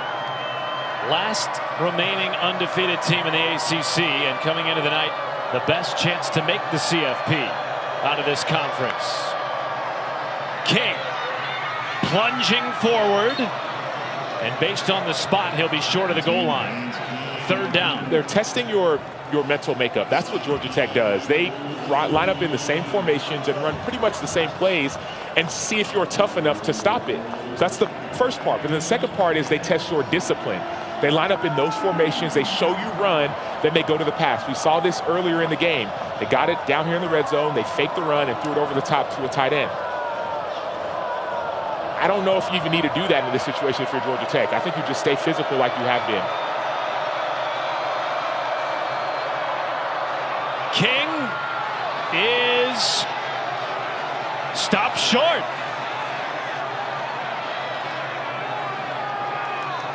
Wow. 4th and goal from inside the 1. And there's no question here. Inside the 1, you go for it. You're Brent Key, you're Georgia Tech. This is why you practice. This is why you practice hard. This is why you put on pads throughout the week. This is why you put on pads in the preseason. You practice these situations all the time offensively. Defensively is the same thing. You live for moments like this. You see number 8 Kean Sloaney's in the backfield. See guys jumping on piles. This is what you live for as a defensive player. This is what you rep for as an offensive player.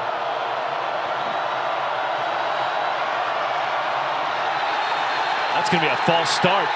Right side of that line moved early for Georgia Tech. False start. Offense number 72. 5-yard penalty. 4th down.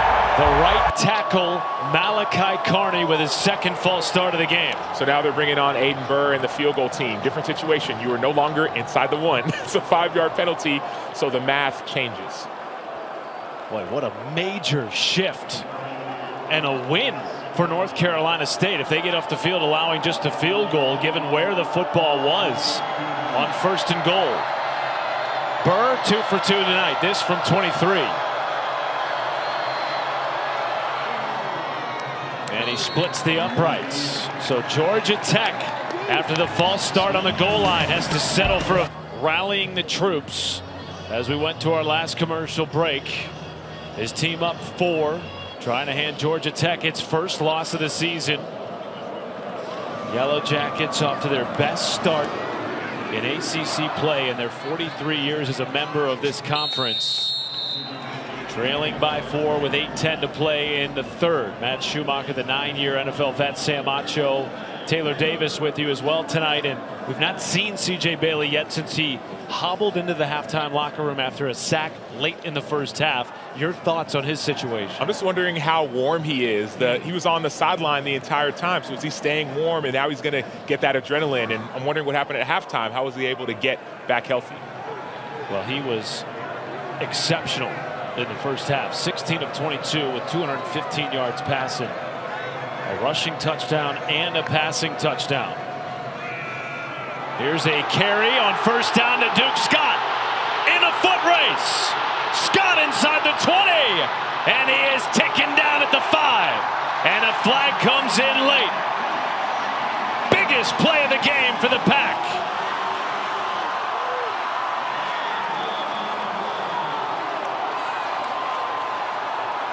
A 66-yard run. Personal foul. Face mask. Defense number 23. Penalty is half the distance to the goal. 1st down. For the backup running back in for Hollywood Smothers. He just gets downhill. Everyone on that offensive line, including the tight ends, was committed by number 6. do a great job, what we call body on body. Just stay on your man, then a face mask to boot. This is how Georgia Tech started last week's game for Syracuse. Gave up a big-time run, and now they're starting the half in the same way. Darius Johnson now in the backfield after the big run. Here's Bailey running it up the middle, crunched. Check that, it was Wilson. Their short yardage specialist stopped short of the goal line. They may not put Bailey going up in the middle like that. You just see somebody running up in all the noise. That's usually going to be Wilson. And Wilson, I'd expect him to stay in the game and for them to run the exact same play.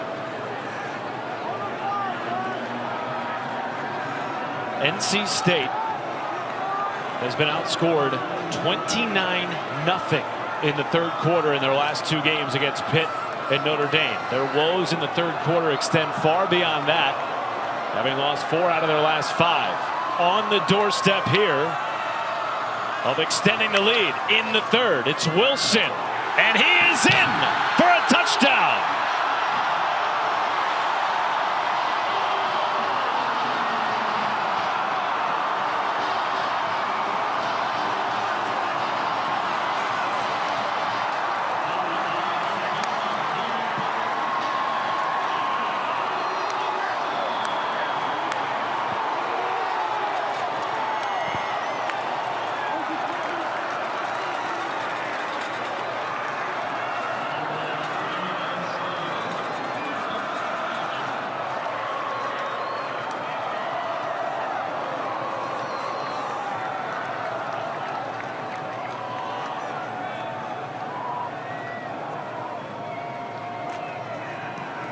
Kanoa Vineset makes it an 11-point game in favor of the Wolfpack.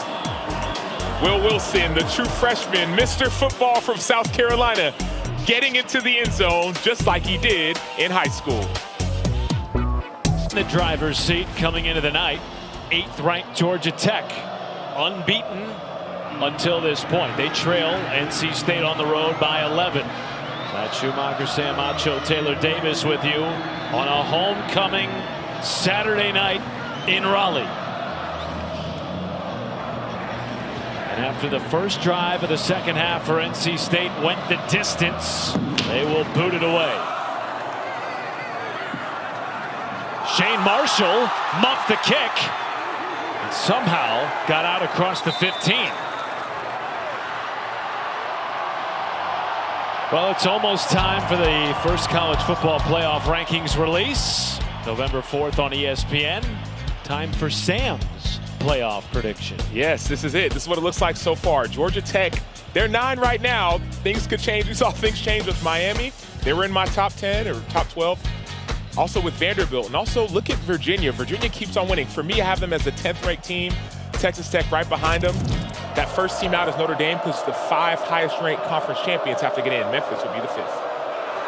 There's Haynes King going to take a shot on play action. Has Rivers in stride. Rivers with one man to beat.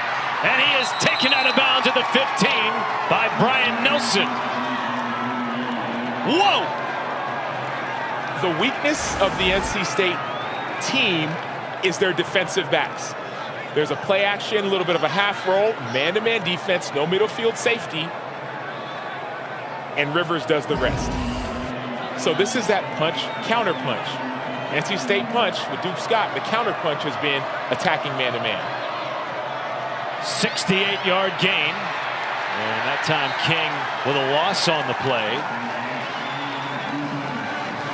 Well, fans, don't forget to go to ESPN.com/Allstate Playoff Predictor to check out your team's chances to make the college football playoff. Coming into the night, out of the ACC, Georgia Tech with the best chance to make the CFP.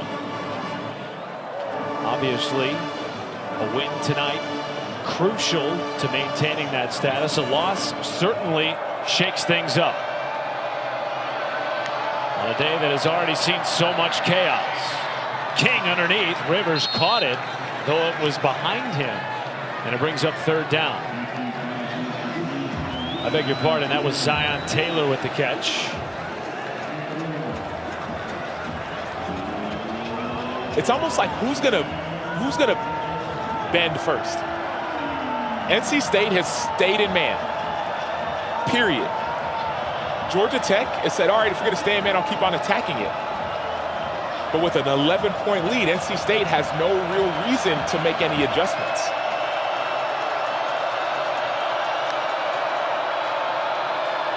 Pressure comes. King end zone. Overshot his intended target, Jordan Allen. And now does Brent Key bring on the field goal unit? He will for the 4th time tonight. The Yellow Jackets will have to settle for a field goal. A team that has been #1 in the ACC in the red zone this year. People talk about red zone efficiency or red zone offense or red zone defense. Yes, it's positive to get points if you're Georgia Tech, but this is a win for NC State when it comes to red zone. They gave up a huge play, but they're holding Georgia Tech to field goals, not touchdowns. He has made 2, missed 1, and that is right down the middle from 29 yards.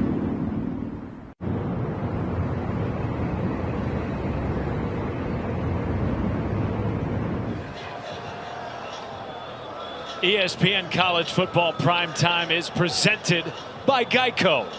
Welcome back to Raleigh-Durham, a 31-23 lead for NC State. Homecoming crowd, 56,000 plus, some dressed up like hot dogs. Are you a ketchup or a mustard guy? Oh, I'm ketchup all day. Mustard is for the weak.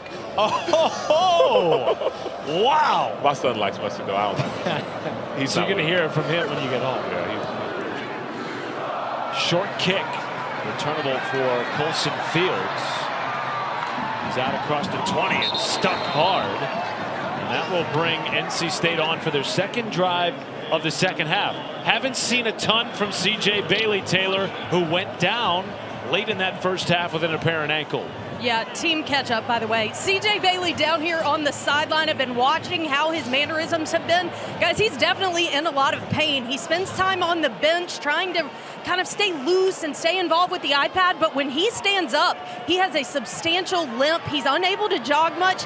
83 rushing yards against Georgia Tech in this matchup last year. It's a huge piece of his game, like you pointed out, Matt. He had 3 rushing touchdowns in that game as well, a 1-point loss in Atlanta.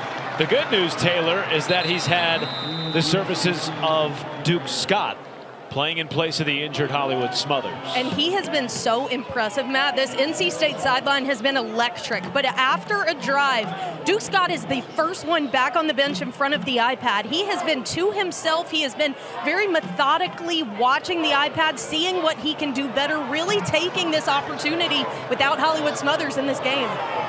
Probably the biggest start of his career coming against a top 10 team. He redshirted last year, still very young. There's Noah Rogers, who's had a nice night. A first down catch, his 5th of the game, and it goes for 14 yards. What I love, even Taylor, what you're saying is it seems like everyone is picking up the slack around C.J. Bailey. They know that he's injured. They know that he's fighting through it. And so whether it's Duke Scott or some of the receivers, the offensive line, they're saying, hey, man, you've picked us up all season. We're going to pick you up now. Absolutely.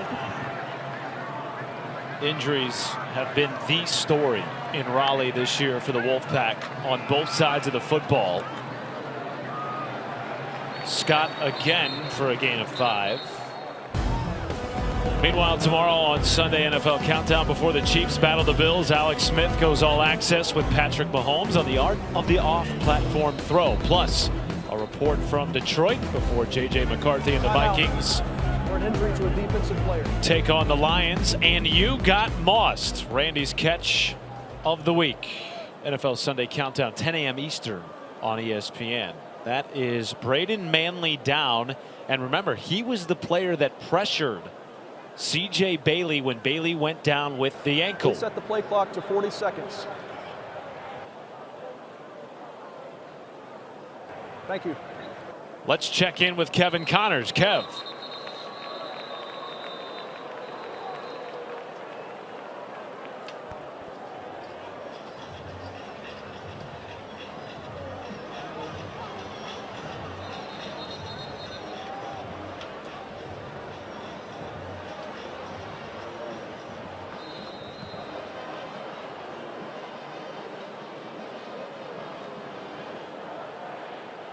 Well, that was an impressive win. They trailed for a lot of that game. Avoid the upset, avoid the misstep, which we've seen multiple teams have so far today, Kevin. Meanwhile, 2nd and 6 for Bailey. Long throw is broken up and well defended. That time on the back end by Kelvin Hill. Tight coverage by Hill. Great job playing the ball. I want to go back to that first play. That first run by Duke Scott allows you to be in a 3rd and 6. 3rd and 6 pretty much is an obvious passing situation, but you don't have to throw it deep. So right now we're seeing Georgia Tech have a lot of people at the line. I expect some of those guys to drop out. 3rd and 6. Bailey backing up, evading pressure. Wide open man. Teddy Hoffman. Touchdown!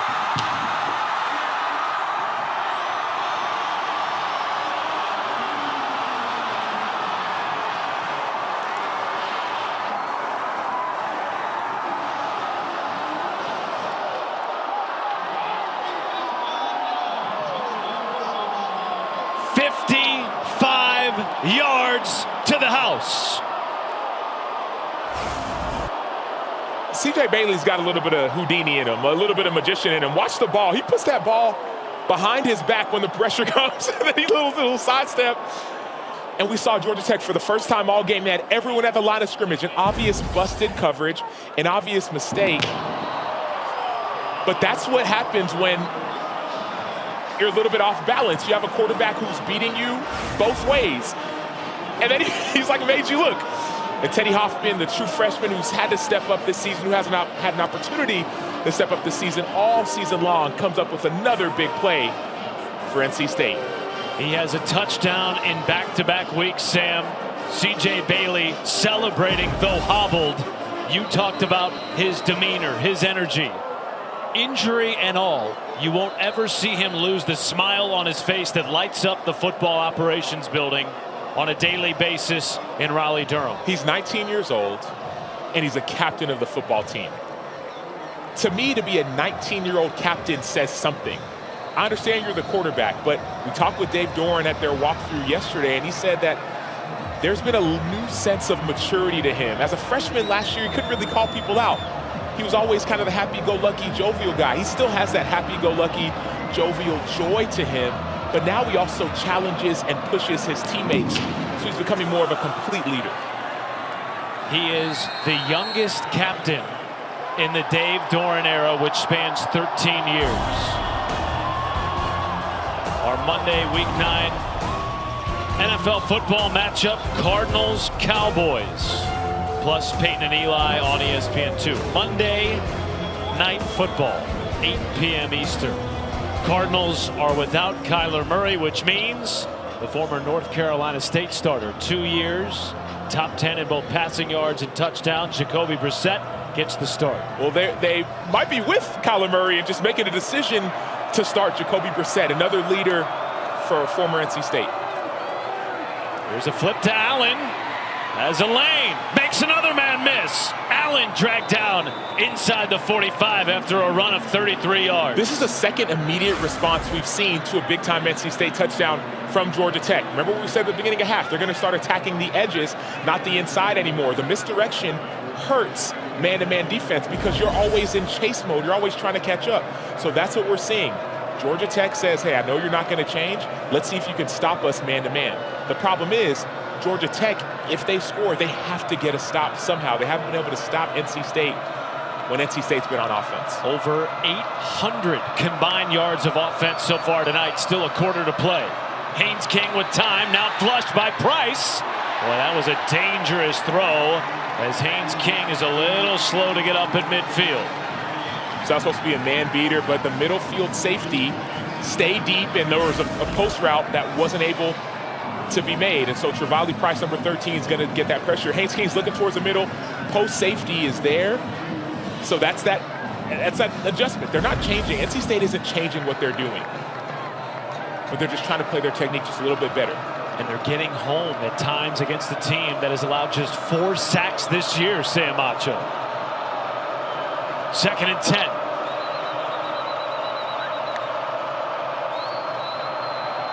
King, well, he had a little hitch before that throw, and it's wide and incomplete.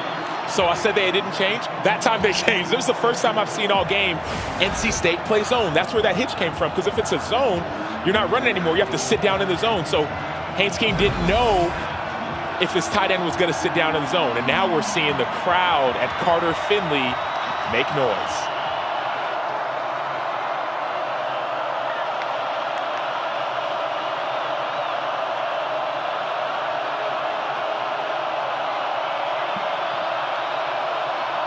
Five on the play clock. Jet sweep. Goes to Hosley. has the first down. Caden Fordham with the stop. Otherwise, that could have gone a lot further for the former Penn Quaker. Kenny Soares, number 33, is in man-to-man on Hosley. And Hosley says, I'm going to take your ankles. I'll borrow them for a little bit, Soares. Take a seat, and I'll get that first down. Well, he is an electrifying ball carrier. And in the words of Buster Faulkner, his offensive coordinator, a different human with the ball in his hands. Extends the drive after a 3rd and 10. Fake the jet sweep. King with blockers, stiff arm, and is taken down inside the 10. Gain of 23. So the edges, boom, inside. That's what we're seeing. Everyone's attacking the edge, and Haynes King keeps it on the quarterback keeper, makes the right read, makes somebody miss, and nearly gets into the end zone. His 5th game of 100 yards rushing or more. Only non-Service Academy quarterback in the country with that type of statistic. 1st and goal. Haynes with a gain of 3 or 4. Tackled by Kenny Soares inside the 5. Each time NC State has scored, Georgia Tech has responded, though they've done so more with field goals tonight than touchdowns. That's been the difference. Remember, early in the 3rd quarter, Georgia Tech had the ball at the 1-yard line. 4th and 1, false start. They get backed up, field goal. That's a 4-point swing. Last series, field goal. Fake it to Haynes. It's King in for a touchdown. His 2nd rushing touchdown of the game. And he draws Georgia Tech closer still.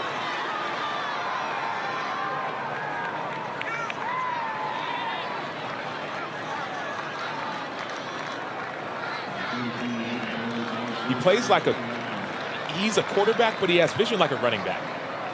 If you just watch him as he moves, yes, he's a QB, but his vision is different.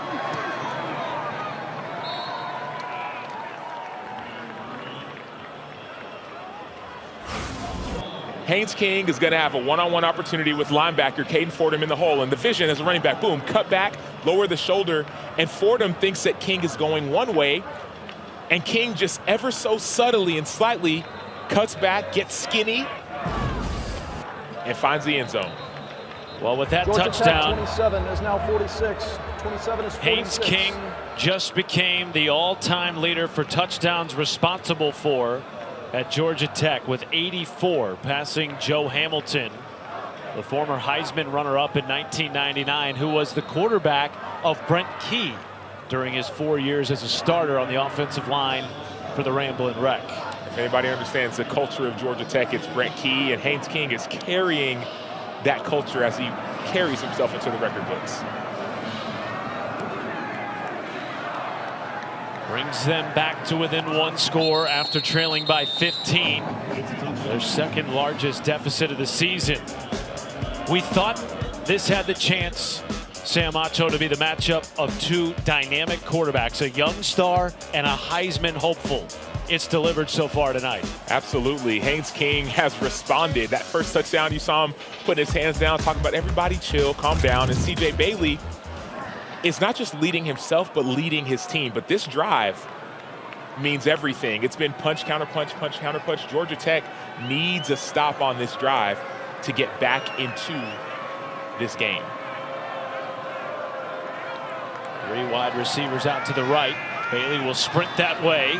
As an open man in the flat, it is Grimes, the vet of this wide receiver room. We go to the 4th. 8-point lead for NC State, with CFP hopeful Georgia Tech on the ropes with 1 quarter to play. Joins me now, Coach, a 1-possession game as we begin the 4th. Your team was just huddled around you.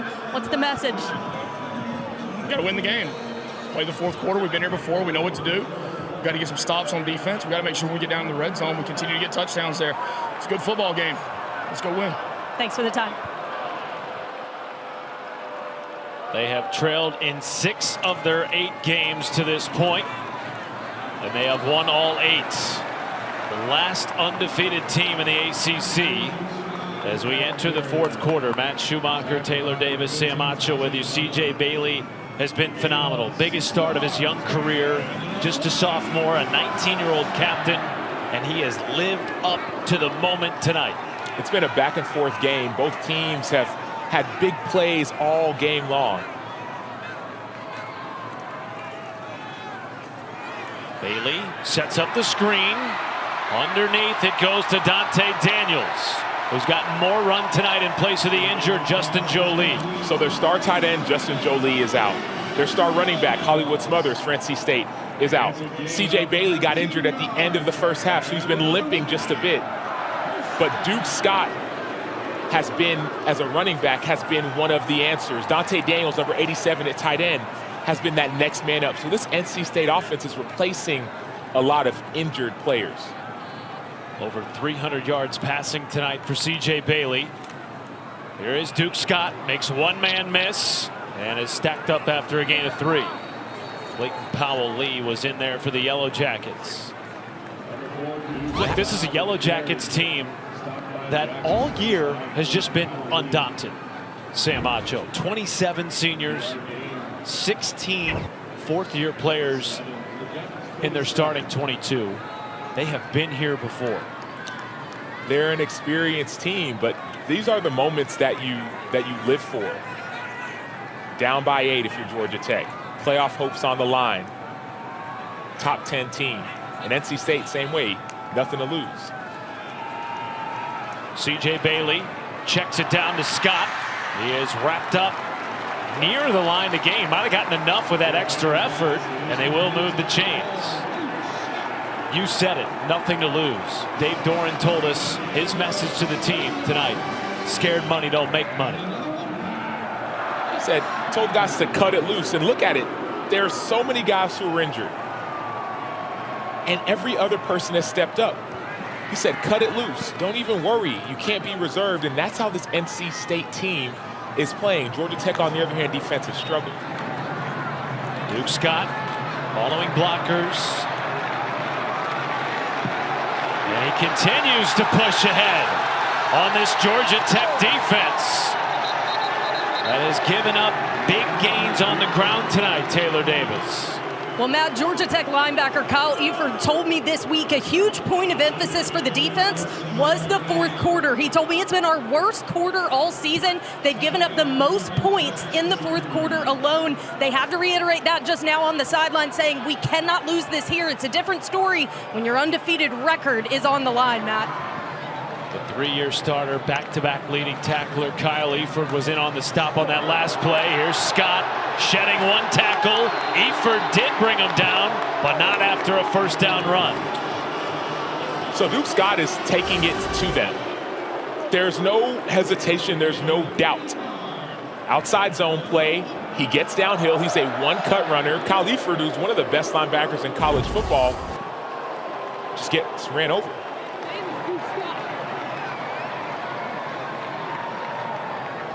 Colson Fields now spelling Duke Scott, who's rushed the ball 15 times tonight, averaging nearly 10 yards a carry. Here's Fields, that time stopped just behind the line of scrimmage. And this is when Georgia Tech defensively has to be able to bow up. You heard it from Taylor Davis, who also heard it from Kyle Eford.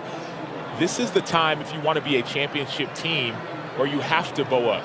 Brent Key talked about getting touchdowns instead of field goals for his offense. Well, the defense has to be able to hold NC State to a field goal here. 4 field goal attempts tonight for the Yellow Jackets. Bailey underneath. What a catch despite the pop by Noah Rogers, who has been a star tonight at the wide receiver position. His 6th catch to lead the team. This is how you start. It's 3rd down, 3rd and 5. You've seen a little bit of NC State not necessarily being in this position. Usually it's been 3rd and 2, 3rd and 3, 3rd and 5, low red zone. I expect a pass to the flat. They are 5 for 7 on 3rd downs tonight. Pressure comes. Bailey with time. Oh, and a drop in what could have been a first down grab by Terrell Anderson. And instead it's 4th and 5. There's your stop. Sometimes you just gotta do your job and just hope something happens favor. Terrell Anderson's wide open. There's a little bit of missed assignment. He takes his eyes off of the football. He starts to look ahead to see who's he's going to try to make miss instead of catching the football first, instead of looking it in first. So Kanoa Vineset comes on for a 37-yarder. Trying to extend the lead back to 11. From the left hash, Vineset tucks it in. The lead is 11. Not by Geico's Switch and Save. Get more with Geico. Nearly 57,000 on hand tonight in Raleigh-Durham. First time that NC State has hosted a top 10 team at home since 2021 when they upset the Clemson Tigers 27-21 in a thriller. Currently leading the number 8 team in the country by 11 with 9:46 to play. What a night it's been tonight of college football. What a night we have for you on Tuesday night. For the first time ever, the Armed Forces Classic will feature 2 women's hoops teams, UConn, defending champs, and a top 20 Louisville team. Then we'll also have the first CFP top 25 reveal. That's at 8 Eastern time. And then Texas and Duke will square off in the inaugural Dick Vitale Classic. Haynes King trying to lead a comeback. Swarmed and crunched behind the line of scrimmage.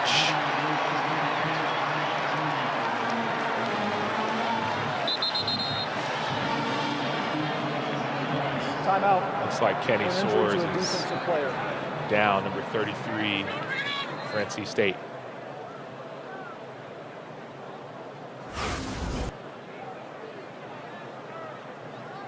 There was a direct snap from Jamal Haynes to Haynes King, and Kenny Soares was at the bottom of that pileup.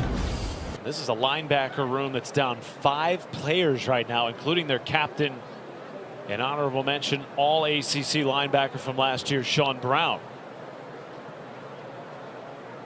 Ripping that right wrist.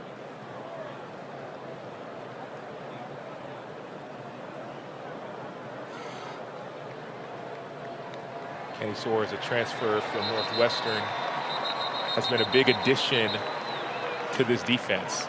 Sebastian Harsh transferred in as well from Wyoming, number 54. Kean Sloan transferred in from Utah State, number 8. So that core of linebackers, including number 1, Caden Fordham, they're the ones trying to contain Haynes King.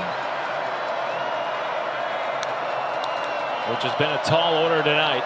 286 yards passing and 100 yards on the ground. Another Heisman-like performance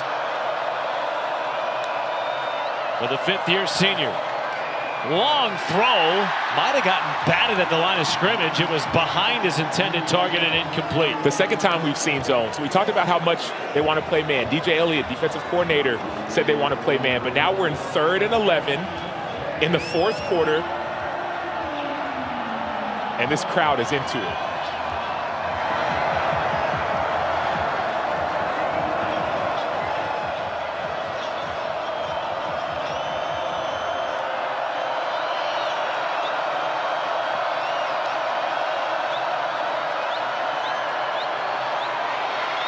King will take off.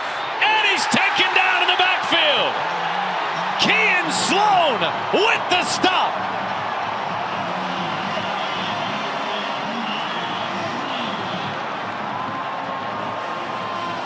And for the first time tonight, Georgia Tech will punt.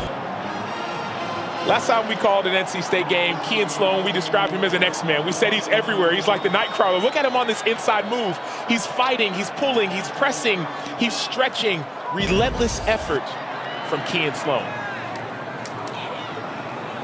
I see what you did there. Nightcrawler on a Halloween weekend. It's been a scary weekend for ranked teams.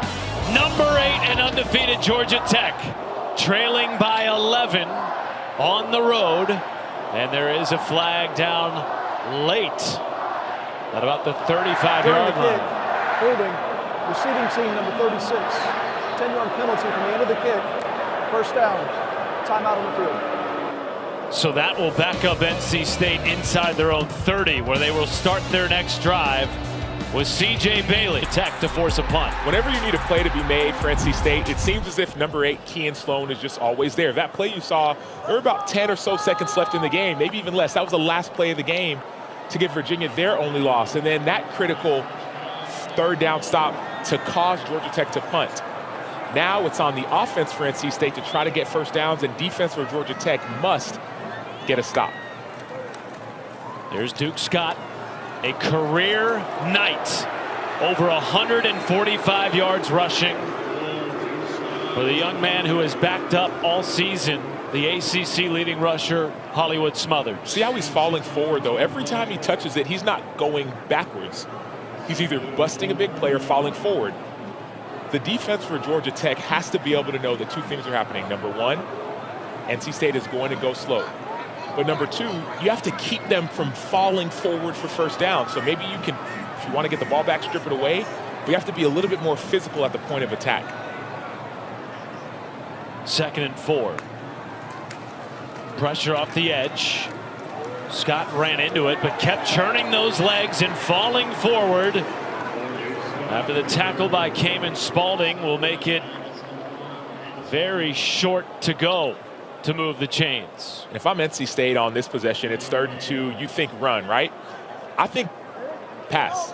I think show the run, have Duke Scott in the backfield, fake it to Scott and throw something maybe to the flat. Georgia Tech has to understand that this may not be automatic run. So you have to play a little bit tighter. You cannot play zone. I think you should play man. And every one of these corners has to be tight to their receiver. Yellow Jackets showing pressure. They bring it. They will pass. Bailey, the long throw is caught for a first down.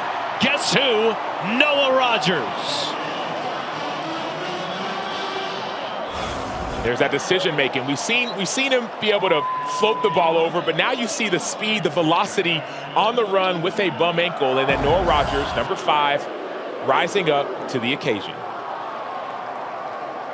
Well, all season long, C.J. Bailey has been a top 3 quarterback in the ACC. Pass yards, touchdowns, efficiency and completion percentage, all of those and more have been on display tonight.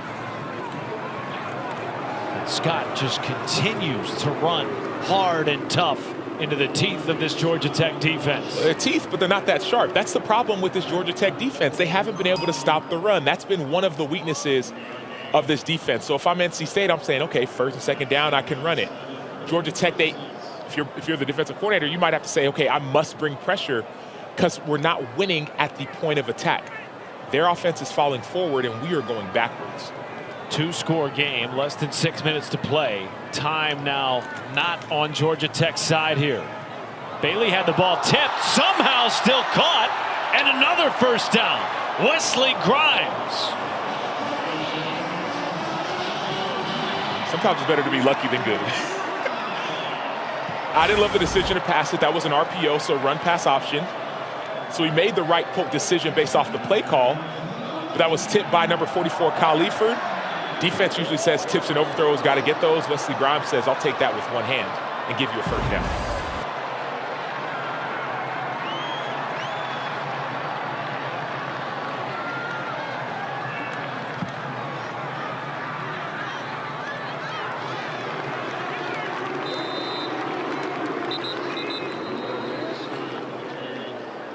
And now Brent Key is going to call a timeout here. Trying to get ahead of the clock, given the fact that they are down 2 scores. C.J. Bailey, hobbled and all, delivering a performance for the record books tonight against Georgia Tech. With their team up 41-30 over undefeated number 8 Georgia Tech. Off to their best start in 59 years. 2nd and 7 after the timeout by Brent Key. Here is Scott. Twisting past tacklers. Does Key burn another timeout here? Timeout. He will. Georgia Tech, their second. 30 seconds. Well, coming up after Wake Forest and Florida State on the ACC network. Who saw that one coming, by the way? The ACC Huddle Final Score crew will have a complete wrap-up of our game and the whole day. Highlights, analysis, interviews with players and coaches. Also available on the all-new ESPN app.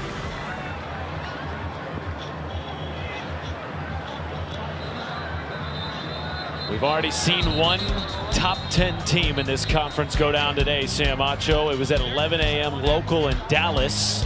And now the nightcap, another top 10 team on life support. Hey, you talk Florida State 42-7. That is surprising. I will say, very surprising. Boy, this league is in the midst of chaos right now. Coming into the day, Georgia Tech controlling its own destiny, 5-0, atop the league, and with a win tonight could have gone a half game up on Virginia, who remains undefeated in league play after their win against Cal. Big 3rd and 4 with one timeout left for Georgia Tech. Bailey will pass. Escapes pressure. Bailey with his legs. Upended with a first down. What a night for the 19-year-old. The bravery of C.J. Bailey to sacrifice his body for his team. We know he's banged up. He injured his ankle, got rolled up at the end of the first half. He limped into the locker room at halftime. And now he hurdles over a player for a first down. His first run of the second half since that ankle injury to extend the game, to extend the drive rather. And now this from Duke Scott. Touchdown Pack!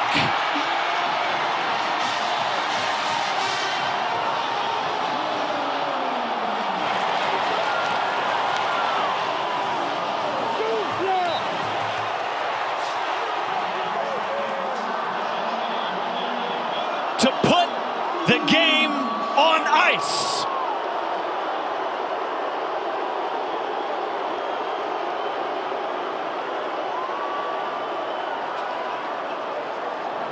"21 carries, 192 yards in a career night for Duke Scott, playing in place of the injured Hollywood Smothers."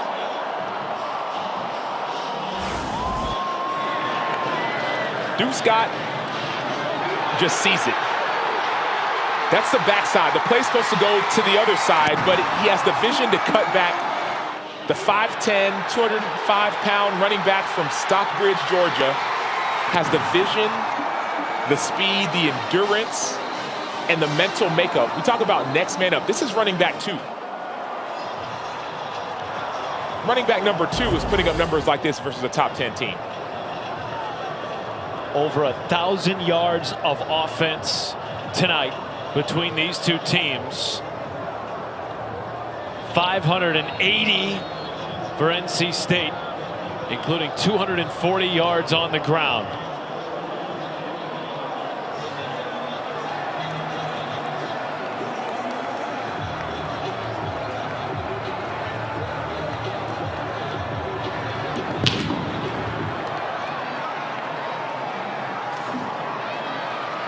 Here's Shane Marshall, and he has crashed down ahead of his own 25. This is the first meeting between these two programs with either team ranked in the top 10 since 2002. That year, the Wolfpack came into the matchup 9-0 and ranked number 10 in the country. The Yellow Jackets were 5-3 at the time.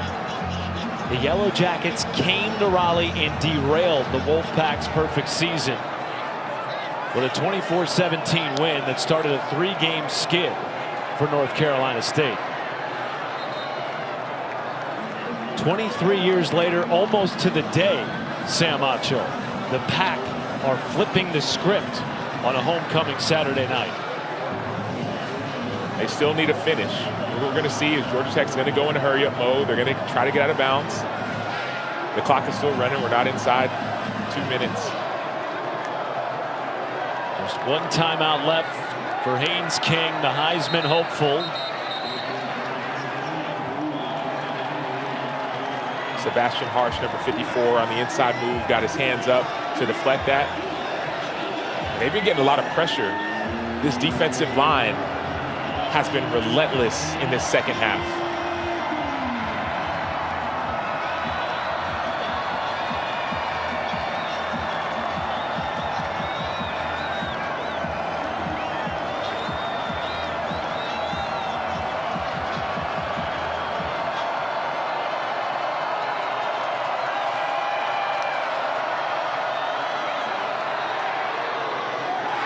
Incomplete, but a flag down behind the play with Haynes King on his backside. Trey Thomas with the hit for NC State.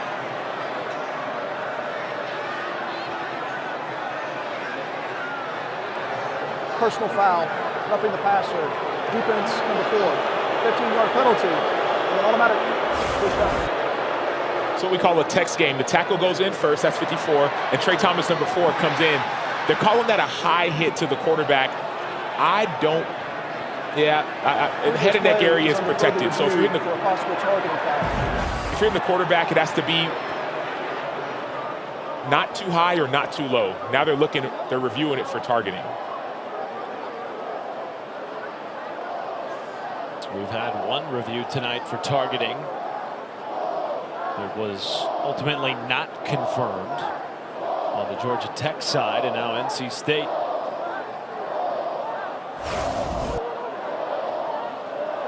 So quarterback in a passing posture is considered defenseless, and Haynes King is in a passing posture, so he is defenseless. They're looking for an indicator. Does Thomas lead with his head? He does. And then the third piece is there a forcible contact to the head or neck area? There is. So with those 3 things intact, this play is actually going to be targeting. Defenseless player, there's an indicator leading with the head, and then there's forcible contact. Those reviews tell me that all 3 are in place, and that will be targeting on Trey Thomas.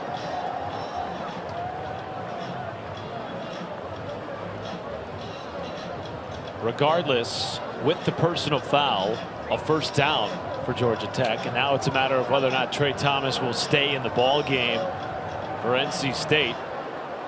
Up 48-30 with 3:31 to play. After further review, personal foul, targeting, defense number 4. He is disqualified. So with 3:31 to go, Trey Thomas will be eliminated from this game. And he'll miss the first half of their next game. It's another loss.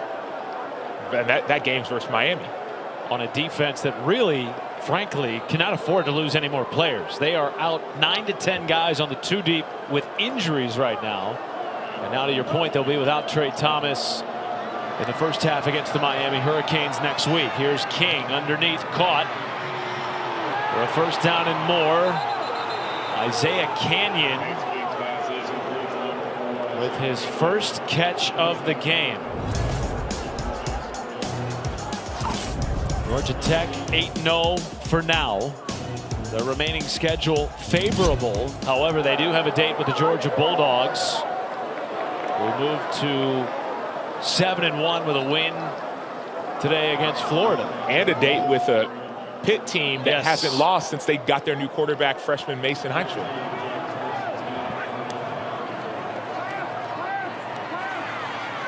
Their chances coming into the day, the best amongst the ACC, Sam Acho, to make the college football playoff. With this loss, those chances diminish a little bit, but there's still a path there. There is a path there, especially to make the ACC championship game. But I go to that Pitt game because Pitt offensively is a juggernaut with Cade Bell, their offensive coordinator, and also Mason Heinschel. So the defense of Georgia Tech is going to have to be better by then. And then that Georgia game is another huge. To your point, if they beat Georgia, then they'll still be in the conversation for an at-large bid. Let's say they're not able to make the ACC championship game, but those 2 games will be huge. They will join 4 other ACC teams with 1 loss dropping this game today against NC State. Chaos ensuing across the conference today, particularly with Miami, a top 10 team, already losing to SMU.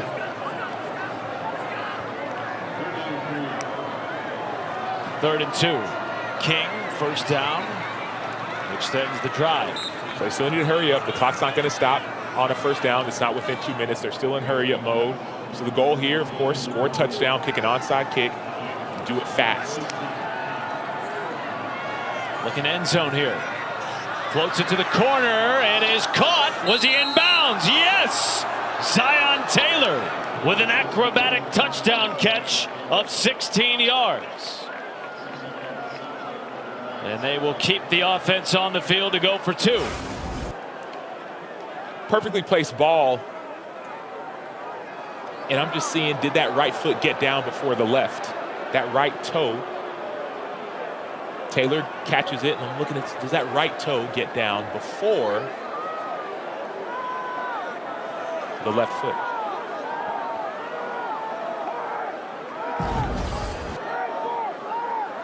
Replay official Todd Evans on site. Referee Adam Savoy has halted play at the moment. Looks like they got enough looks to confirm the call on the field without an official review. Touchdown will stand, and now the 2-point attempt.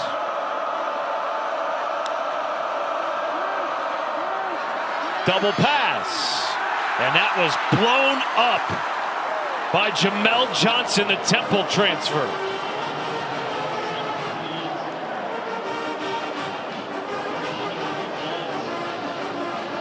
We will have an onside kick coming from Georgia Tech.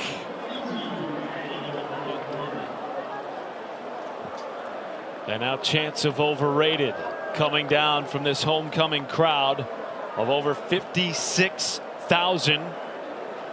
First time since 2021 that they have hosted Georgia a Tech, top 10 team. Now 46.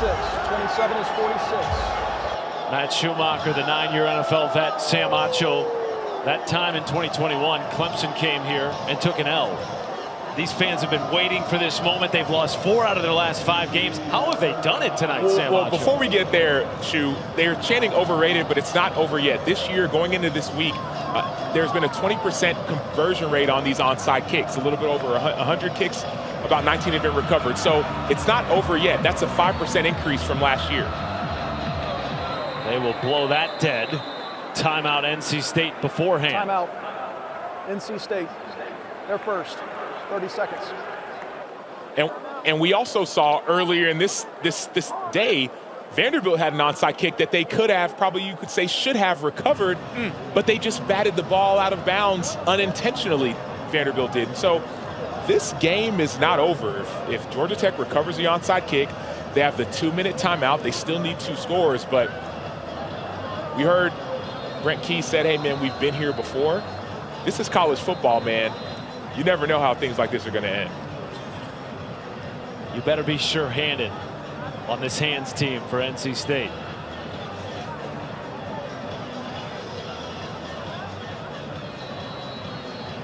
So after the touchdown and failed 2-point conversion, still a 12-point game, 48-36, 2:22 to go.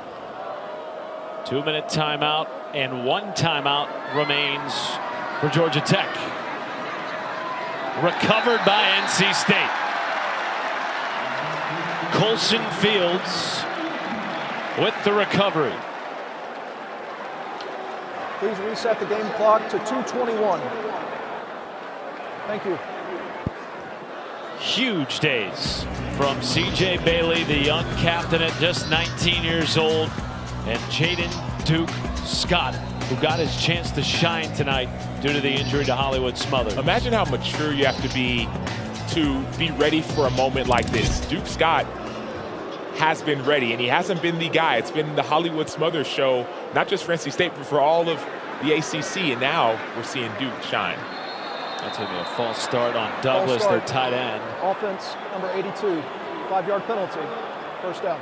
For NC State, this will be their first win against an FBS opponent since they beat Wake Forest on September 11th. Sam Acho. They came into this day desperate. You talked about the high-powered offense of Pitt. They torched NC State last week, put up 53 points. They've been right there at the half against so many of these opponents. Trailed Notre Dame by 2, trailed Duke by 1, ultimately losing in those contests. Tonight they put it together in all 4 quarters, injuries and all, against an undefeated team. Georgia Tech, their third and final. 30 seconds. And now the final timeout for the Yellow Jackets. They let it loose. What did we hear from Dave Doran? One of the quotes of the century. He said, "Scared money don't make money." He said, cut it loose. We cannot be reserved. And don't even worry about the scoreboard. Just go out there and have fun. He said, nobody expects us to win this game. So we have nothing to prove, nobody to impress. Let's just play our game. And he also said, man, I've been a part of a couple upsets myself. So there was a level of confidence that he came in to this game with. This day has just had one of those feelings, hasn't it? With all the chaos around the sport. But even before the chaos began, Kirk Herbstreit on College Game Day circled this game as a game to watch for a potential stumbling block for Georgia Tech. And he said Dave Doran is usually good for 1 or 2 of these games a year where they shock the world. Tonight is one of those nights.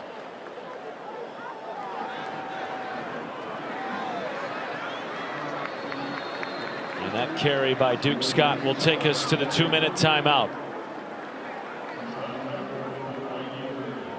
The Pack faithful are packed in The 2-minute timeout. nearest the field.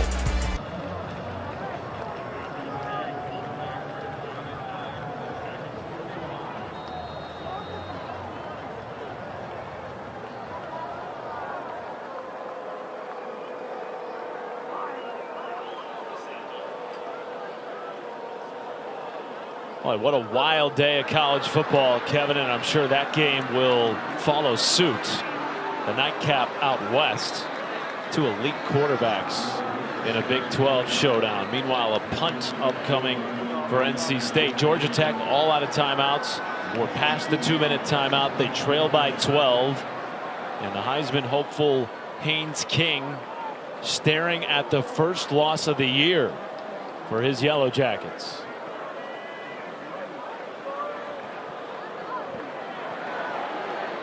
And it looks like they're going to keep the offense on the field. No punt, says Dave Doran. We might wait and call a timeout. Try to draw Georgia Tech offsides. Wait till 1 second, call a timeout. Timeout. NC State, their second. 30 seconds.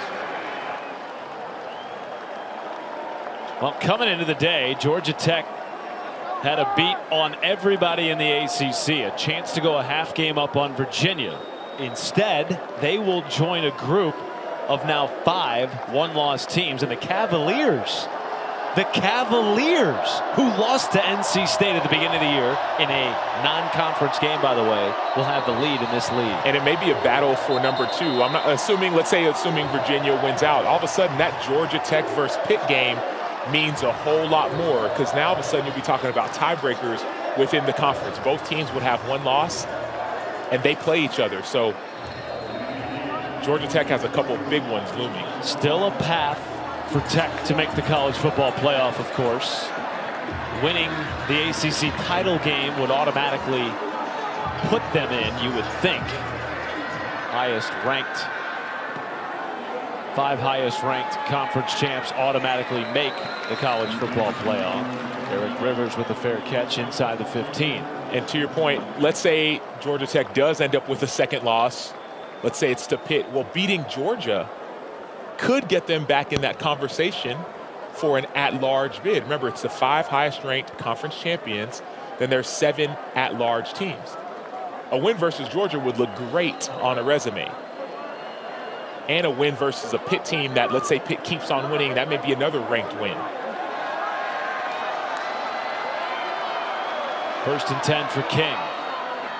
Is he still Sam Acho in the conversation for the Heisman despite this loss tonight. Absolutely. It's really been the defense that has struggled for Georgia Tech. So Haynes King is still in the Heisman conversation, especially with one loss.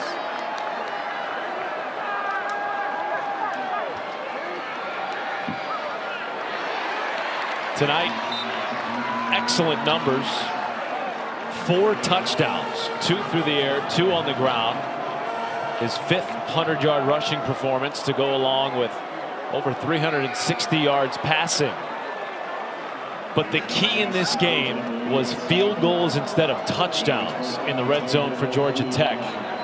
And NC State's defense was bend don't break tonight. Despite all the injuries, they held up against the Georgia Tech offense that looked unstoppable last week against Syracuse. Football has a 100% injury rate. Everyone's going to be injured or hurt one time or another. So when we talked with Dave Doran, he said no one cares that we're hurt.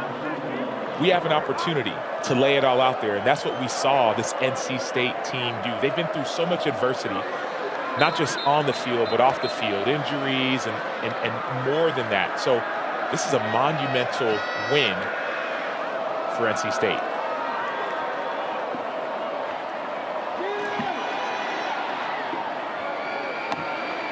The last time a top 10 team came to Carter Finley was in 2021. Clemson came on the road and took a loss at the hands of the Wolfpack. What a catch. Diving grab by Brett Seither, rather. Dave Doran's just ready for this clock to hit quadruple zeros.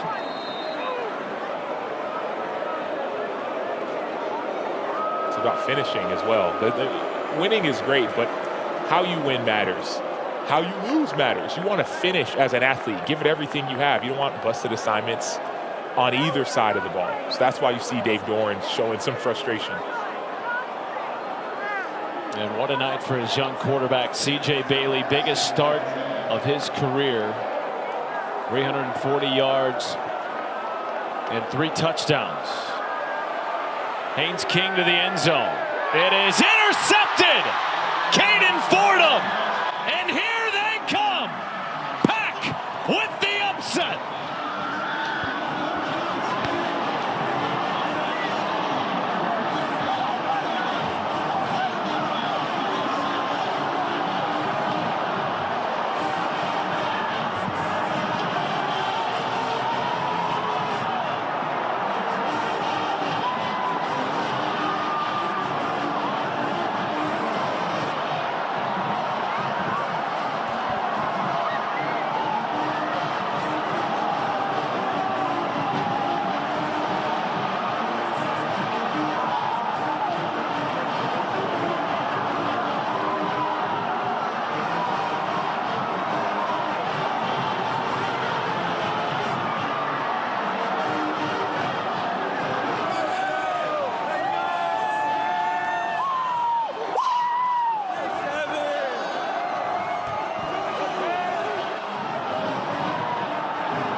We just avoided the field storm as chaos ensues. Coach, this team has been tested on and off the field this season. A top 10 team comes to your house and you get the win on homecoming night. What does it mean? Well, first, I want to give God all the glory. And I'm so proud of our players and coaches. They deserve this. They've worked really hard. no matter what. They just came in, they let me coach them, they hung in there. Kids played so good tonight. I'm so proud of them. As we stand here and take in this scene, it was a sold-out crowd tonight. You were down so many starters tonight. What kind of heart did this one take? That's all wolf blood right there. That's a big old heart right there. That's the biggest heart you can have. These kids are awesome. I'm so lucky to coach them. Like I said, I get to every day. It's a beautiful thing when you come up like that. They've worked, they've worked, they've worked, they've listened, they've learned. Huge breakthrough night for us. Few have a bigger heart than your quarterback, C.J. Bailey. We thought he was banged up at the half. He comes out, puts his body on the line for you every drive. What's it like to have a leader like that? Oh, it means everything. When your quarterback's as tough as C.J. Bailey, he's a stud. I love that kid. I thought Duke was so good tonight, too. I mean, what a performance by a running back with Hollywood out. So proud of him. It's been a heck of a season. I need to go have some fun, okay? Hey, Chancellor Hal, turn on the red light. I think you've earned it. Go back. Guys. Light in red tonight. You know they will be celebrating in Raleigh. His running back, Sam Acho, 196 yards in a career day. C.J. Bailey with 340 through the air and 3 touchdowns. What a weekend in college football. Another top 10 upset in November. This is what it's all about. The second top 10 ACC team to go down today, and Virginia, who lost to NC State week 2, is atop the league at 5-0. How's that for the first Saturday in November? Sam Acho, Taylor Davis, our entire ESPN crew. What a night from Raleigh-Durham. So long from Carter Finley.